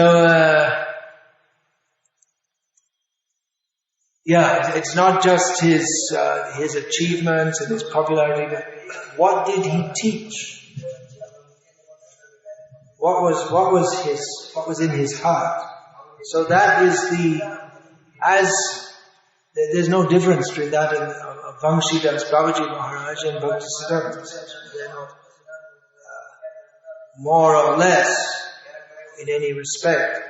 But from our standpoint, we celebrate the disappearance of Bhaktisiddhanta Saraswati Thakur because what was in the heart of Bhaktisiddhanta Babaji Maharaj, what is in the heart of all pure devotees, he made the arrangement by establishing the Gauriya Math, and going here and there and giving lectures, and everything he did, he brought that to the world. So in this way he was fulfilling the mission of Rupa Goswami, Rupananda. He was doing that. So If we want to understand Bhaktisiddhanta, then we have to understand Bhaktisiddhanta, because that's all he preached. His name is Bhaktisiddhanta, and he preached what is the Siddhanta of Bhakti. That also, you could say, has its morphology and ontology. There's all the philosophical understanding, and then there's the Siddhanta, the perfect conclusion, is to become a gopi and make garlands for Radha and Krishna. So he's non-different from, he is Bhaktisiddhanta. It's not just a name. I mean, in spiritual existence, the name and the person are not different. So, in the modern world, you have to give every little blob of screaming matter that comes out of a mother's womb, if it's a human, some name has to be given to them. You have to call them something to distinguish them from other blobs of screaming matter. They go on screaming, usually for about 70 years, and then they do a final scream, and they go off to scream somewhere else. So you have to give them a name. As Shakespeare said, a rose would smell as sweet by any other name. In other words, it's just a name. What's in a name, they say. That's why the demons like Vivekananda, they don't give importance to Krishna's name, and they berate the Vaishnavas for even saying that the Supreme has a name. Because if you give a name, it's mundane. It's because everything mundane has a name, but the name and the person are different. So the Supreme Truth can't have any name, because the Supreme Truth is one. This is their Brashta Vivek, or their misunderstanding,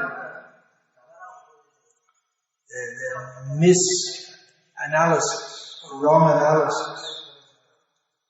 But Krishna is his name, and Krishna has a meaning also. Krishna means all attractive. So the person Krishna is not different from his name.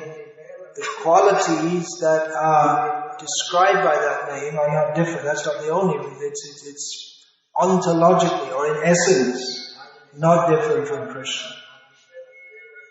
It's not that Krishna has a name, but Krishna is Krishna. His name, his form, his qualities, they're all non-different. It's just that we can say that the name of Krishna is the manifestation of Krishna, who is perceived by the sense of sound. But there's none different from the sense, from the form of Krishna, who is perceived through the sense of vision. And he is a non-differentiated entity, as Bhaktisiddhanta says. Advaita Achyutam, in the first line, is a non-differentiated entity. So similarly, the name Bhaktisiddhanta is not just that I have to call him something, so okay, give him this name. Actually, he was given the name Siddhanta Saraswati in his youth. He was 15 years old. For his expertise in Siddhanta. Siddhanta is, this term has a particular usage in Jyotish, which is the science of the Vedic science of astronomy. So he was given that name. And actually, even before he took sannyas, apparently he used the name Bhaktisiddhanta Saraswati. So that is his name. Those who gave him the name Siddhanta Saraswati, they can be credited for that in the same way that Agni can be credited for giving Krishna the Sudarshan Chakra. It's his anyway, but he had the honor to be known as the giver of the Sudarshan Chakra to Krishna. Although anyway it belongs to, and everything belongs to Krishna. So anyway, without getting into that more, the ontology of Bhaktisiddhanta is Bhaktisiddhanta. Inside and outside the same. There's another theological contribution, but you don't need to write this one down. It's he defined well, you can write it down also. A Vaishnava, a definition of a Vaishnava is someone who is inside and outside the same. And he said that worldly persons, they profess one thing outside, but inside they have a different agenda. Just like you'll see people talk of love, peace, solidarity, cooperation, but they have a different agenda. They'll say so many things which sound good.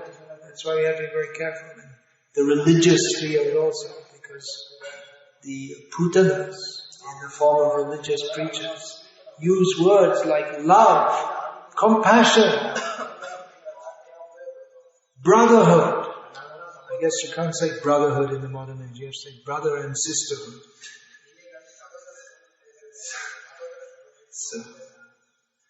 Or brotherhood and sisterhood, whatever. So they use these terms and people think, oh, this is very good. But actually they have the same business as everyone else, which is simply to exploit others.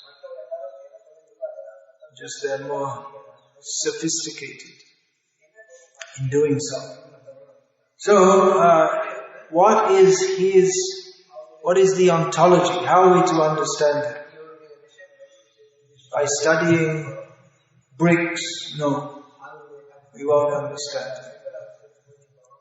We'll have to understand the Bhaktisiddhanta by which he who is living in Mayapur, practically like Bhaktisiddhanta Babaji Maharaj, when he was, not exactly, because during his Shatakoti Nam Yagya, he was chanting a vow to chant 10 billion names of the Lord, which took just over 9 years. There's the morphology of it.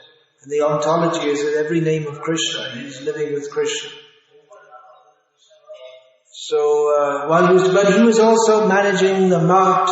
There wasn't a mart at that time. There was just the affairs at the Jogpit.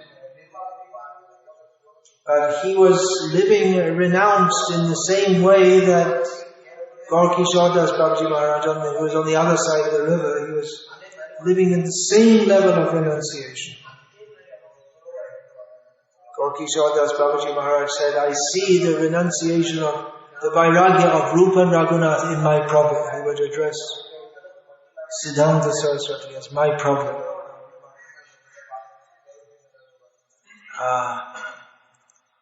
So he was living a very renounced life.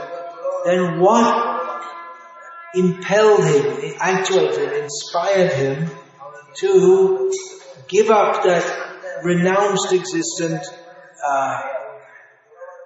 away from the world, living like a real sadhu, and to start building buildings. It's not the building of sadhus, build buildings. In cities, I mean, maybe you could build a temple in a holy place. Build temples in cities. The sadhus, they build temples on the tops of hills, or in holy places. Not in Calcutta, and Delhi, and Madras, and Cuttack, and Bhubaneswar, and Lucknow, and so many places. So Bhaktisiddhanta Saraswati, who was leading a very renounced, especially during his Shatakoti Namajapa, he would go on chanting day and night, sitting in a grass hut. When it rained, he would put an umbrella and go on chanting. And he would just eating very simple, very little intercourse with the outside world. If people came to him, he would speak to them. He wasn't going out and looking for them. So what impelled him to build so many buildings? What happened? He fell in Maya? all of a sudden he thought, now I have to be a big shot. What's the use of sitting here just eating some rough rice? I'll go and I'll start a big movement and become famous. And I'll live in luxurious apartments and dress nicely and meet all the big people of the world and have lots of followers. That's what he did. So you might think he fell into Maya. He was living as a sadhu, and then dhanam, janam, sundarim. He got all the things which Chaitanya Mahaprabhu said not to aspire for. He got money, followers, and women. Well, he didn't have much to do with women, but he did have women disciples also. So, but that wasn't overt or manifest. I mean, you wouldn't see a bunch of women disciples hanging around him. He was very strict about that.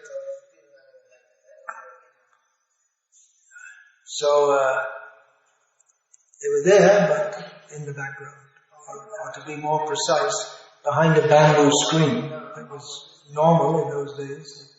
In public functions, such as that of a sadhu speaking in public, the women would be behind a bamboo screen. You wouldn't see them, nor would they see him. He would give initiation to women disciples from behind a screen. That was normal, because it wasn't considered proper to see them for anyone. Only their own, that was the system. Only their family members would see them. Although they would come to the temple and for women anyway, I don't get into that too much. So anyway, it might appear that he got into Maya. But all this was done for serving Bhaktisiddhanta. Just like our own Prabhupada, he was, at the time when Krishna Balaram temple was being constructed, someone said to him, at least I heard this, I never had it confirmed, but it's an instructive anecdote, even if it didn't take place.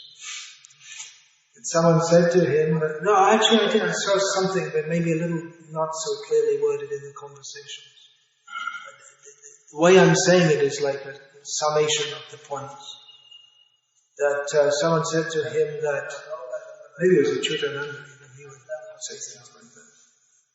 Prabhupada. So,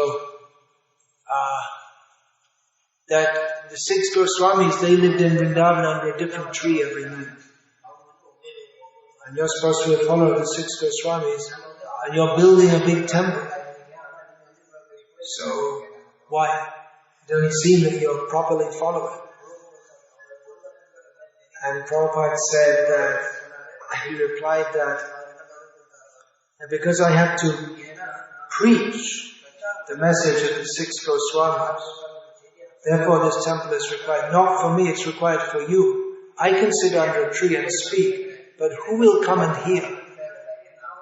If you just think about it. Just before he went to America, he was in Bhaktivedanta Swami. Who is that? Alright, give him 4 hours or something like that. Give him 25 paisa. Give him something. Alright, take it, go. Alright, sadhu. It's just like people in the shops in India, the shopkeepers, they keep 10 paisa coins. The only use for that is for shopkeepers to give to wandering sadhus. I don't think in South India, North India, you see. They give them 10 paisa and they go on. Because if you don't give them, they'll harass you. So you give them 10 paisa. And the only other use is to put in the hundi box. Otherwise there's no use. Even beggars at the stoplights, they won't accept. Even 1 rupee nowadays. What to speak of 10 paisa.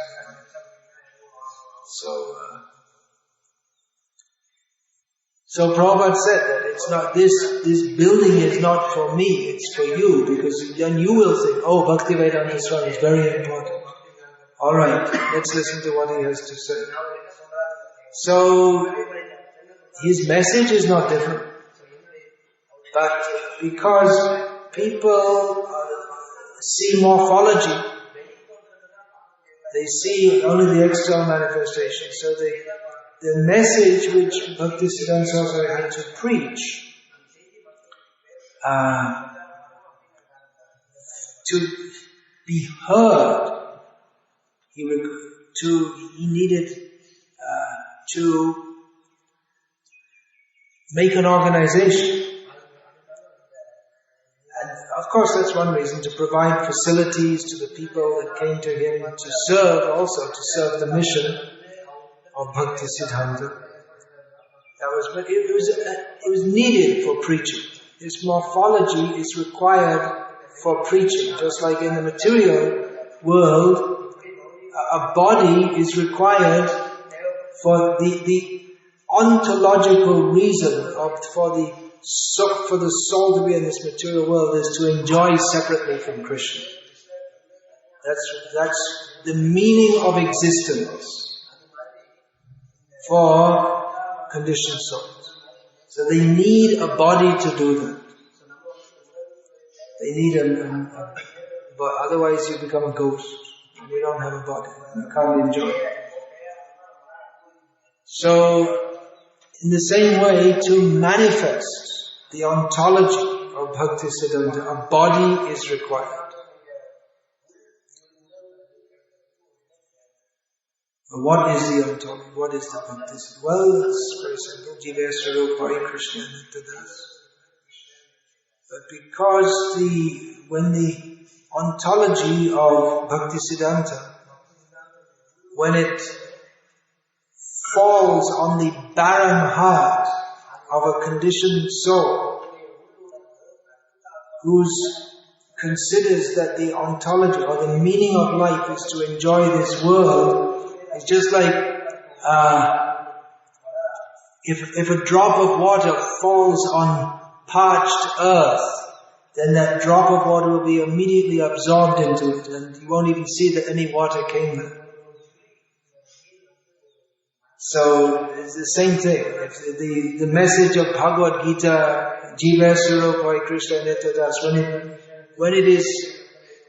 when it comes to the mind or when it reaches the consciousness of a conditioned soul, he converts it to Ahambogi, Ishwaraham Ahambogi. I am the controller, I am the judge. Jiva Swarupa Krishna, very good. We should be devotees of Krishna. Yes, we shall do so.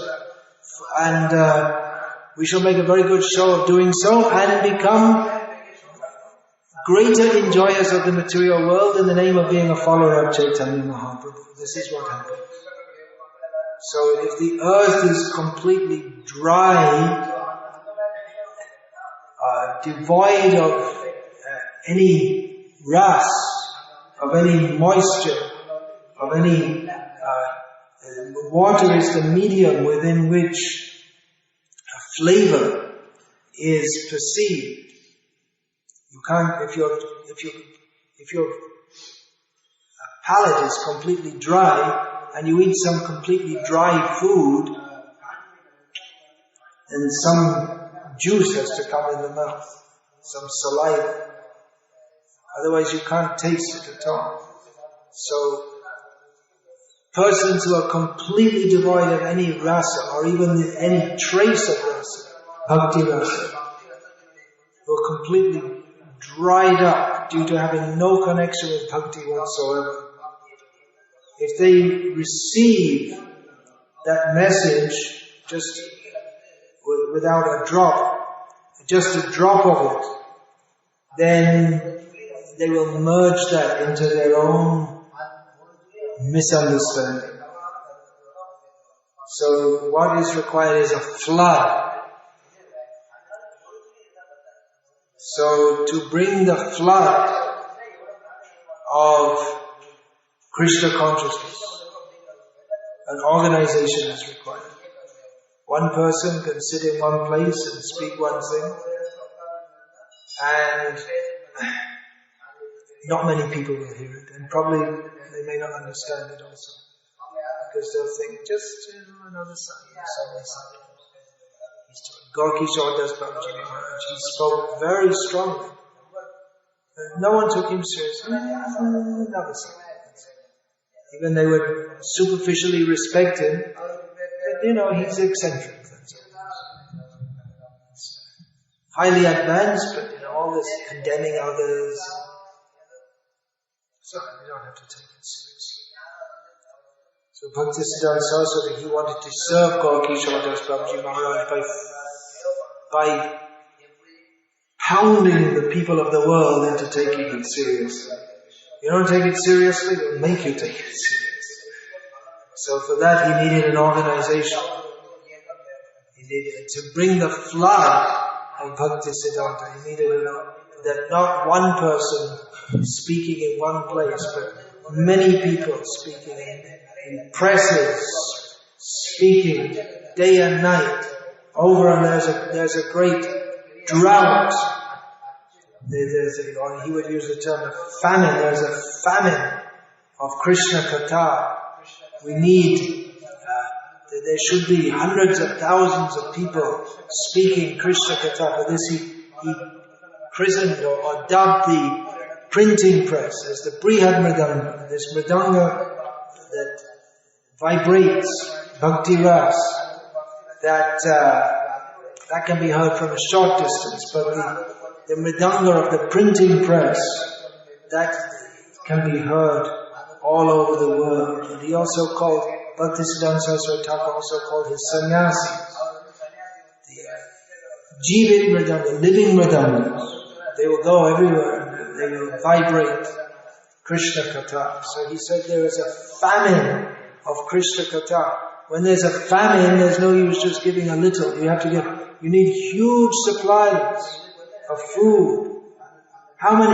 Can you imagine how much rice is required every day to feed the people of Salem? Imagine if the stock, if it was all put in one place, each day, how much rice is required to feed the 7 lakhs or so people of this city. That's more than you can take home in a shopping bag. It's a lot of rice. So, how many people are required to carry that, supply it? It's not a one-man job. So people are starving for days, and the whole world is starving. And how much food is required, and the whole world is starving of Krishna Katha. How many people are required to deliver them? Chaitanya Mahaprabhu said the same thing. Although of course he can spread Krishna consciousness himself by himself, but he enlisted helpers. Ekale malaka ani kaha kaha jabo. I'm just one gardener. I have the fruit of love of God. How many places can I go? So Bhaktisiddhanta Saraswati, he expanded Bhaktisiddhanta by founding the Gaudiya Math, so that the teachings of Rupa Goswami, Chaitanya Mahaprabhu, they could be expanded more and more all over the world. So, we'll take a little break again. Sorry to make it so long. I'm not sorry at all, but I'm sorry if that you are not happy. I don't think you're not happy, but maybe you're not accustomed to listening so much. But in terms of Bhaktisiddhanta Saraswati, this is just, we're just beginning in terms of his lectures.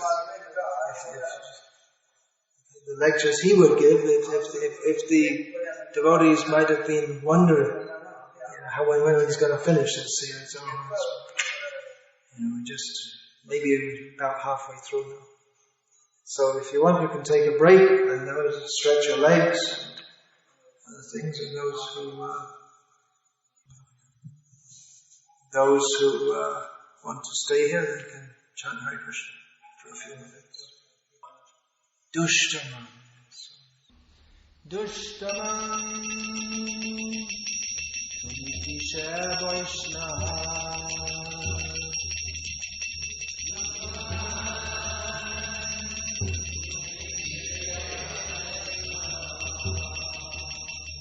Pratishta Tare Nirjane Dhare Tava Harina Deva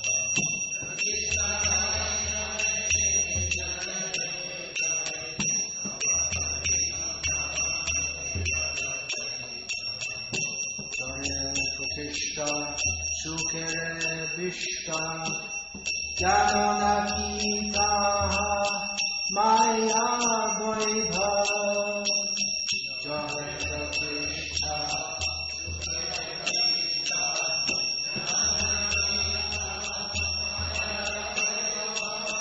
Kanaka Kamini Divasa Jamini Bhaviyati Kash Anitya Shresha Kanaka Kamini Divasa Jamini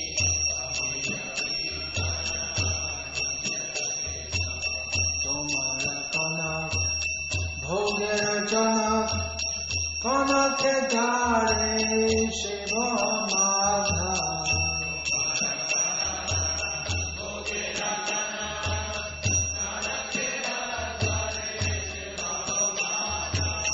Kamini Kamahe Tava Dham Dharanale Kevo Dhana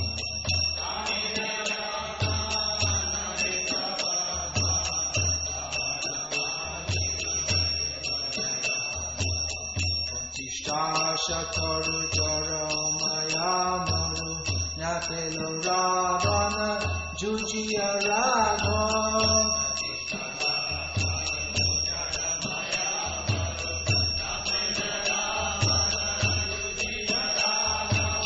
Vaishnavi Pratishta Tate Karonishta Tahana Bhajile Lobi Verara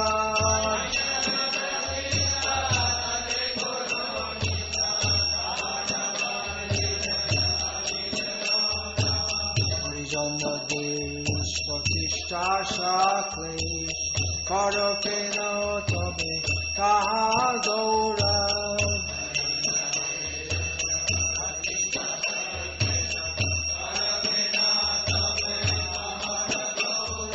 Vaishnaver Pache Pratishta Shahache Tate Kabhu Nahe Anita Vaibhav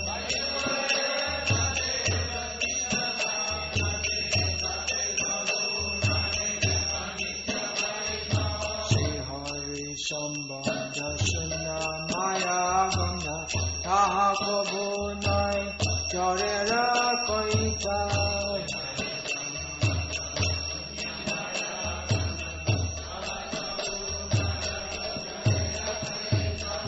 Pratishta Chandali Nirjandara Jali Ubhay Jani Ho Mayika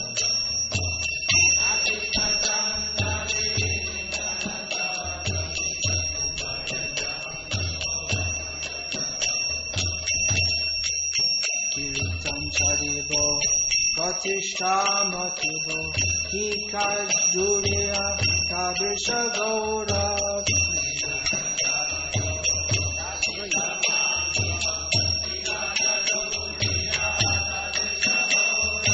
Madhavendra Puri Bhava Ghari Churi Nakari Lokabo Shodai Janabo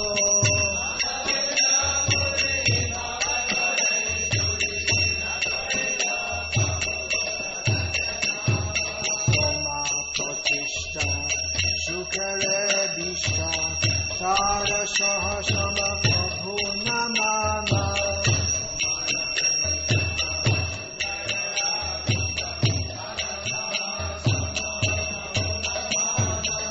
Sarata Boshe Tumi Jara Rashe Moje Chariya Kirtan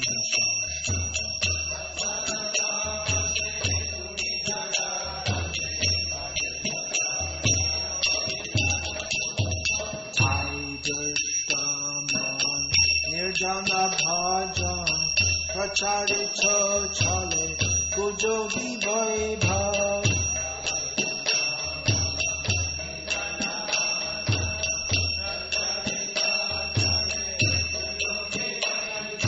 প্রভু সনাতনে পরম যতনে শিখা দিল যাহা চিন্ত শেষ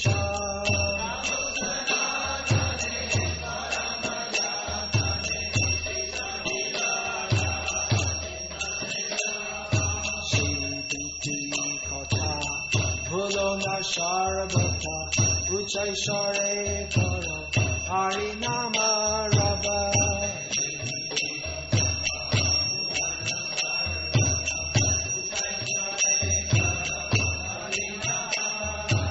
আলগো আর যুক্ত বদ্ধ আর মুক্ত কবল বাদিব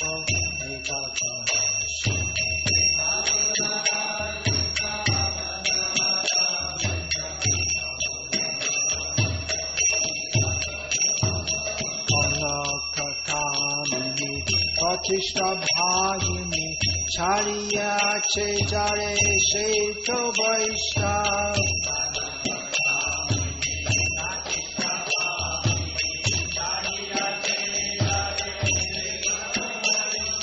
সেই অনাসক্ত সেই শুদ্ধ ভক্ত সংসাথতা পাই পরাভ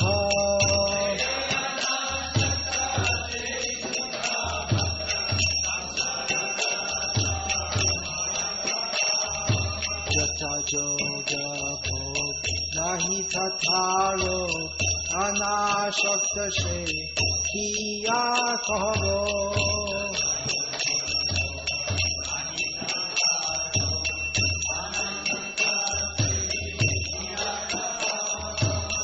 আসক্তি রহিত সম্বন্ধ সহিত বিষয় সমূহ সকলি মাধব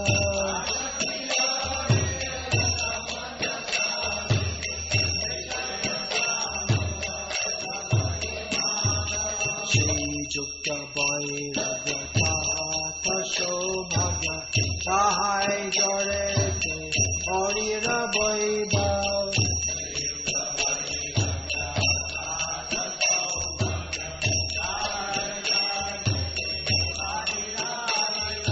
কীর্তনে যাহার প্রতিষ্ঠা সম্ভাব তাহা সম্পত্তি কেবল কৈতা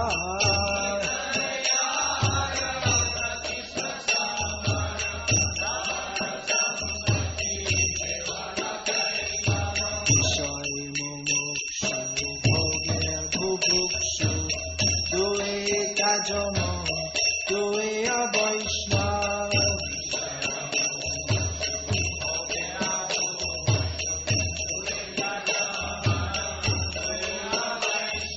কৃষ্ণের সম্বন্ধ অপ্রাকৃত স্কন্ধ কভু নহে তাহা জড়ের সম্ভব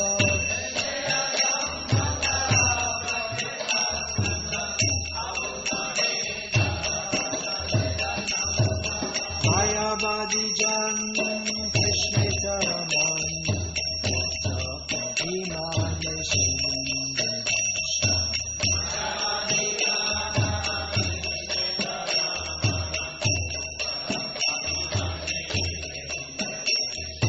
বৈষ্ণবের দাস তব ভক্তি আস হেন বাগা কিছু নির্জন আহা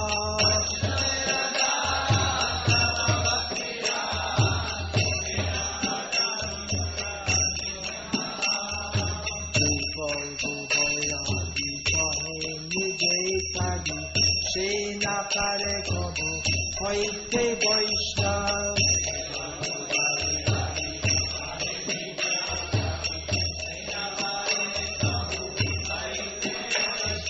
হরিপদ ছাড়ি নিরনাথা বাড়ি লভিয়া কি ফল বসে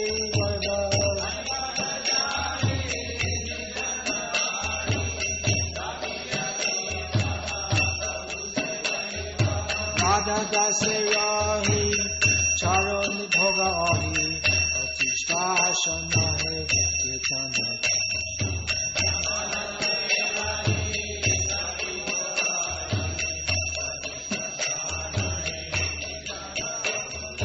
Radha nitya janta hai charina nirjana bhajana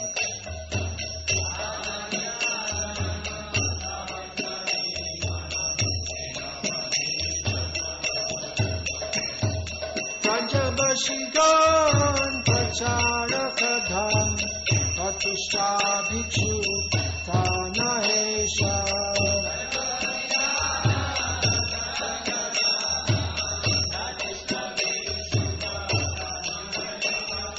Prana cheta shehetu pracha Pratishta shahin Krishna gathasha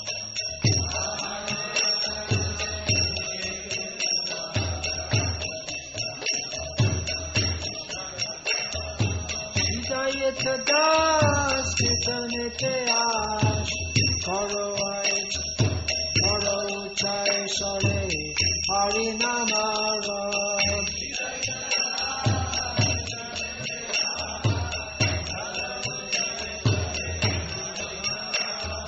kirtan prabhave sharan sabhave shivana bhajana yajana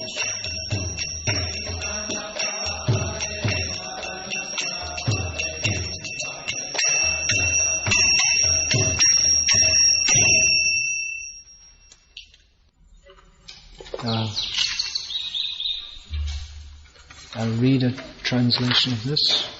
Yes, I might as well put this on. Most convenient place to put it. On my neck. Gets in the way everywhere else. This poem, which I just sung, as poems can be sung if they're actual poems, they're not modern poems, which don't have any particular form or structure. This expresses much of the mission of Bhaktisiddhanta Saraswati.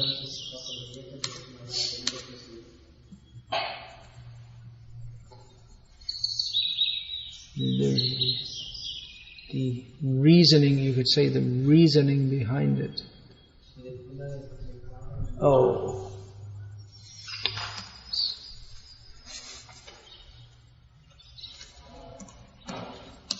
It's a big thing to explain it in detail. I remember years ago, Jagannatha Maharaj was doing that. He was taking one verse at a time, and that was later made into a book explaining this. So I'll just read the translation. If we start explaining them, we'll be here for years. So it's a translation. Wicked mind, what kind of Vaishnava are you? Your show of chanting Harinam in a solitary place is for false prestige, simply hypocrisy. Mundane prestige is like, any suggestions? Hog stool. So if we want mundane prestige, it means it's just like we eagerly find out a hog that's passing stool and pick it up and smear it all over our body. It's as glorious as that. We want prestige. I am big, I am famous, people respect me. Well, they should respect. Why don't they respect? So this is all equivalent to smearing ourselves with hog stool. It's most impure. Mundane prestige is like hog stool.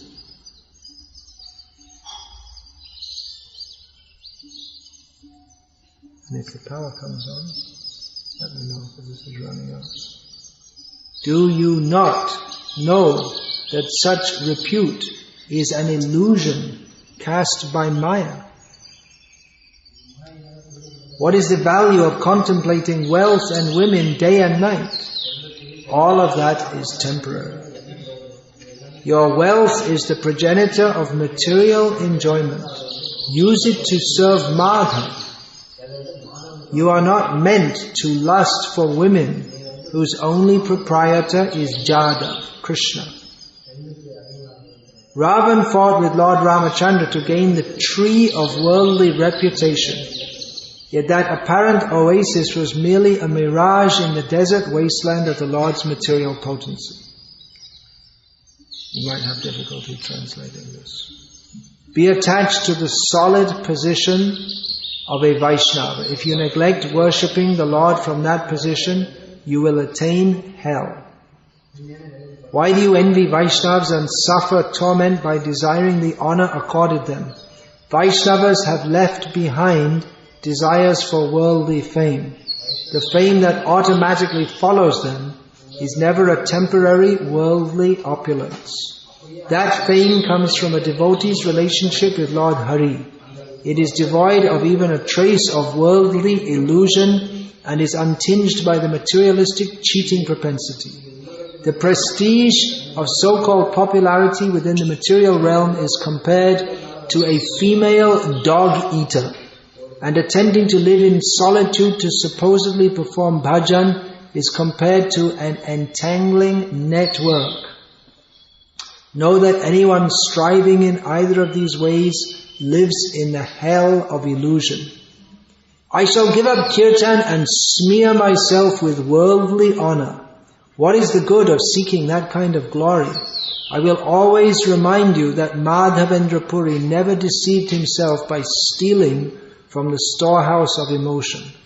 Your cheap reputation is like hog stool and should never be equated with the honor accorded to eminent devotees like Madhavendra Puri.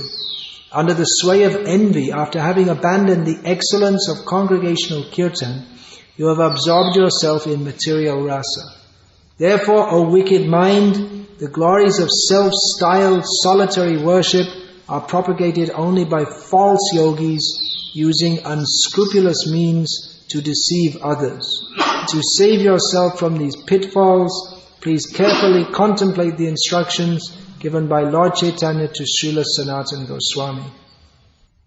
Do not in any circumstance forget two sets of opposing principles: dry, apparent renunciation versus real, appropriate renunciation, and the bound state versus the liberated condition. Never mistakenly consider these conflicting conceptions equal. Remember this and loudly chant Harinam. One who has rejected money, women, and the tigress of fame is truly a Vaishnava. Well, that deserves to be in the aphorism. So that's an aphorism. Kanaka kamani pratishta bhagini charyache jare shaita Vaishnava. One who has rejected money, women, and the tigress of fame is a Vaishnava. That's actually what it says. Is a Vaishnava. Factually detached from material life, he is a pure devotee who will attain victory over birth and death. One who partakes moderately, or appropriately, we could say, of worldly things deemed necessary for performing bhajan is indeed detached and does not succumb to the disease of material infatuation. Devoid of selfish attachment and accepting everything in relation to the Lord, he perceives all sense objects as non-different from Madhav. That also needs a comma. That is proper renunciation, a great fortune through which Hari's glory is manifest in matter. Yet the attainment of one who chants the Lord's name hoping to enhance his own material prestige is simply hypocrisy.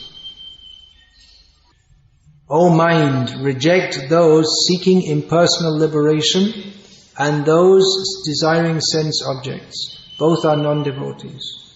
Things used in relation to Krishna belong to the transcendental realm, They are never material products and thus can neither be owned nor forsaken by persons interested in either mundane enjoyment or renunciation. The mind of a Mayavadi is involved with matters other than Krishna. Considering himself liberated, he criticizes Vaishnavas. Being a servant of the Vaishnavas, you should always hope to attain devotion. Why do you instead make such a pandemonium about your solitary worship? One who artificially shuns what could be used in the Lord's service, calling himself a renunciant, can never become a Vaishnava. By abandoning Hari's lotus feet and remaining in a cottage of solitude, what will he gain besides an insubstantial glory? Remain in Sri Radha's service and reject the snake of material enjoyment. The glory of kirtan is not for attaining personal recognition. O mind, why have you abandoned your identity as Radha's eternal servant to practice the cheating of Nirjan Bhajan? The Vrajavasis are the wealth of preachers. Vrajavasivan pracharakadham. They never aspire for the material reputation cherished only by the living dead. Vrajavasis are infused with life. Hence they preach, their glorification of Lord Krishna being devoid of desire for fame. Prana cheta shehetu pracha. That's sometimes said as prana cheja shehetu pracha. Who has got life they can preach. But the original is prana cheta, which means they have life. And they means Vrajavasis. This servant of Radha and Krishna always desires to glorify the Lord and enjoins all to loudly sing the names of Lord Hari. The transcendental power of kirtan automatically wakens contemplation of the Lord. Only at that stage is Nirjan Bhajan feasible. So, let us continue. I was talking about how the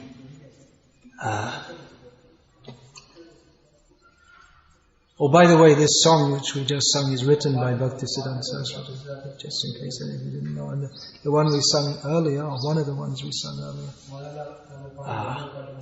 this Krishna Haite Chaturmukha, Hai Krishna Sevanmukha, begins with that. That's also written by Bhaktisiddhanta Saraswati. So I was speaking about how the morphology is required to bring the ontology. The Gauriya Mat was required for spreading the Bhaktisiddhanta. And what is Bhaktisiddhanta? Well, simply we can say it's the same teachings that we all know very well by the mercy of Bhaktisiddhanta, revealed through Bhaktivedanta. Bhaktivedanta and Bhaktisiddhanta, it's the same word, just a slightly different connotation. So we're receiving through the mercy of His Divine Grace A.C. Bhaktivedanta Swami Srila Prabhupada, the mercy of and the teachings which are the mercy of Bhaktisiddhanta Swami Thakur Prabhupada. So all acharyas teach